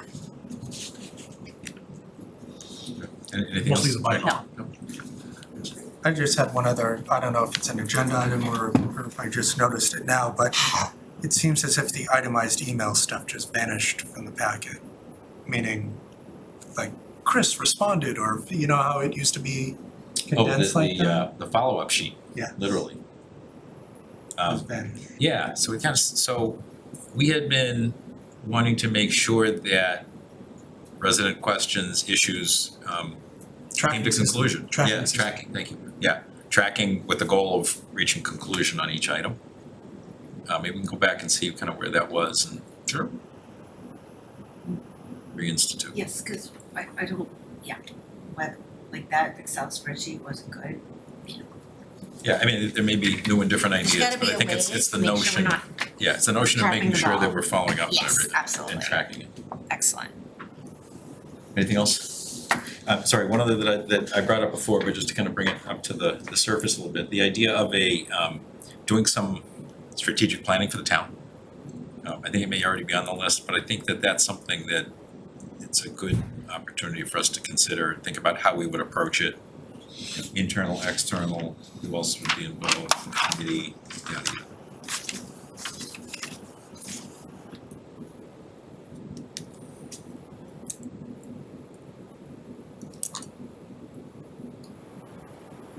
Okay. We don't have minutes for tonight, so let's go right on. Is there anything, the next subject is discussion on the purchase of real property for municipal use, including an executive session. So before executive session, is there anything that needs to be discussed relative to this? I think so. Not that I wanna say in public, no. Well, it's gotta be related specifically Yeah, to no. acquisition and value, Right. and I think that's what we'll do in executive session, so I'm not familiar with anything And are we coming outside. back to this session? No. No, not to return. So we need to say that, right? There'll be a motion, I just wanted to make sure there's nothing we Sure. want for the open session first. I don't think. Say that again, cause I was asking about this particular item, can you repeat? Sure, so what- the executive session, purpose 6 is specific to the acquisition and value of the property at 17 Hardin. Any property or specific? 17 Hardin, 17 Hardin is our agenda item. Cause I wanted to bring up another topic. Do it now, So as a Is it future agenda item? agenda item, time is kind of the essence. You know, so I was planning to do an executive session, but now I think, So Aria's on the line. I think we all know what you're referring to. well, I know you and I do, yeah, but so we're still in open session, Averia, and related to the last item. And I guess the question is, if it's something that would relate to another property. another property, is that something that could be part of our discussion now in open session? No, so Mark, it goes to you actually, to the extent that you had or should have had knowledge of the agenda item more than 48 hours in advance, you can't talk about it. Okay, so we made a little misstep, because I think we knew we wanted to talk about it and kind of figured we could, and it's now sounding like we can't. So, I think it's a misstep. I would argue that it is related to the value though, right? Well, it certainly relates to the value. Then it needs So to the go to value of the executive property. session. If it's Yeah, a so question it's- related to value. Yeah, that's fine. It is related I to just, the value. I asked more than once if, when and where I should discuss what I wanted to discuss, and I was told executive session. And I was fine with that. Yeah. Yeah. But if I can't bring it up in executive session, we're gonna lose a lot of time. No, I I think if it's, what we're hearing is if it's related to the value of, or valuation of 17 Harnden, then that's relevant. Which it is, because Yes. we're Okay, I'm fine finally with in that. appraisal process, I would say. you can't add a new topic. You're not adding a new topic. You wanna talk about some discussion in the context of. In the context, sure, Yeah, then I think sure. we're fine. In the context, yes. Can't So you don't Fidel have a just talk about whatever he wants to? As long as we don't have input. Well, I'm not sure that would satisfy the need. I'm just, If it's related to the value of 17 Hardin. you got me, I'm on my own island over here. Yeah, I think that the topic as it relates to the value of 17 Harnden is relevant I and part of executive session. can work with that. Okay, so I'm not hearing anything else related to open session right now. Okay, so how about a motion to move to executive session, Chris, please? Move to go into executive session, including staff members Fidel Maltez, Caitlin Nasella, and Ivrea Freed from Town Council's office under executive session, purpose 6, to discuss the acquisition and value of 17 Harnden Street.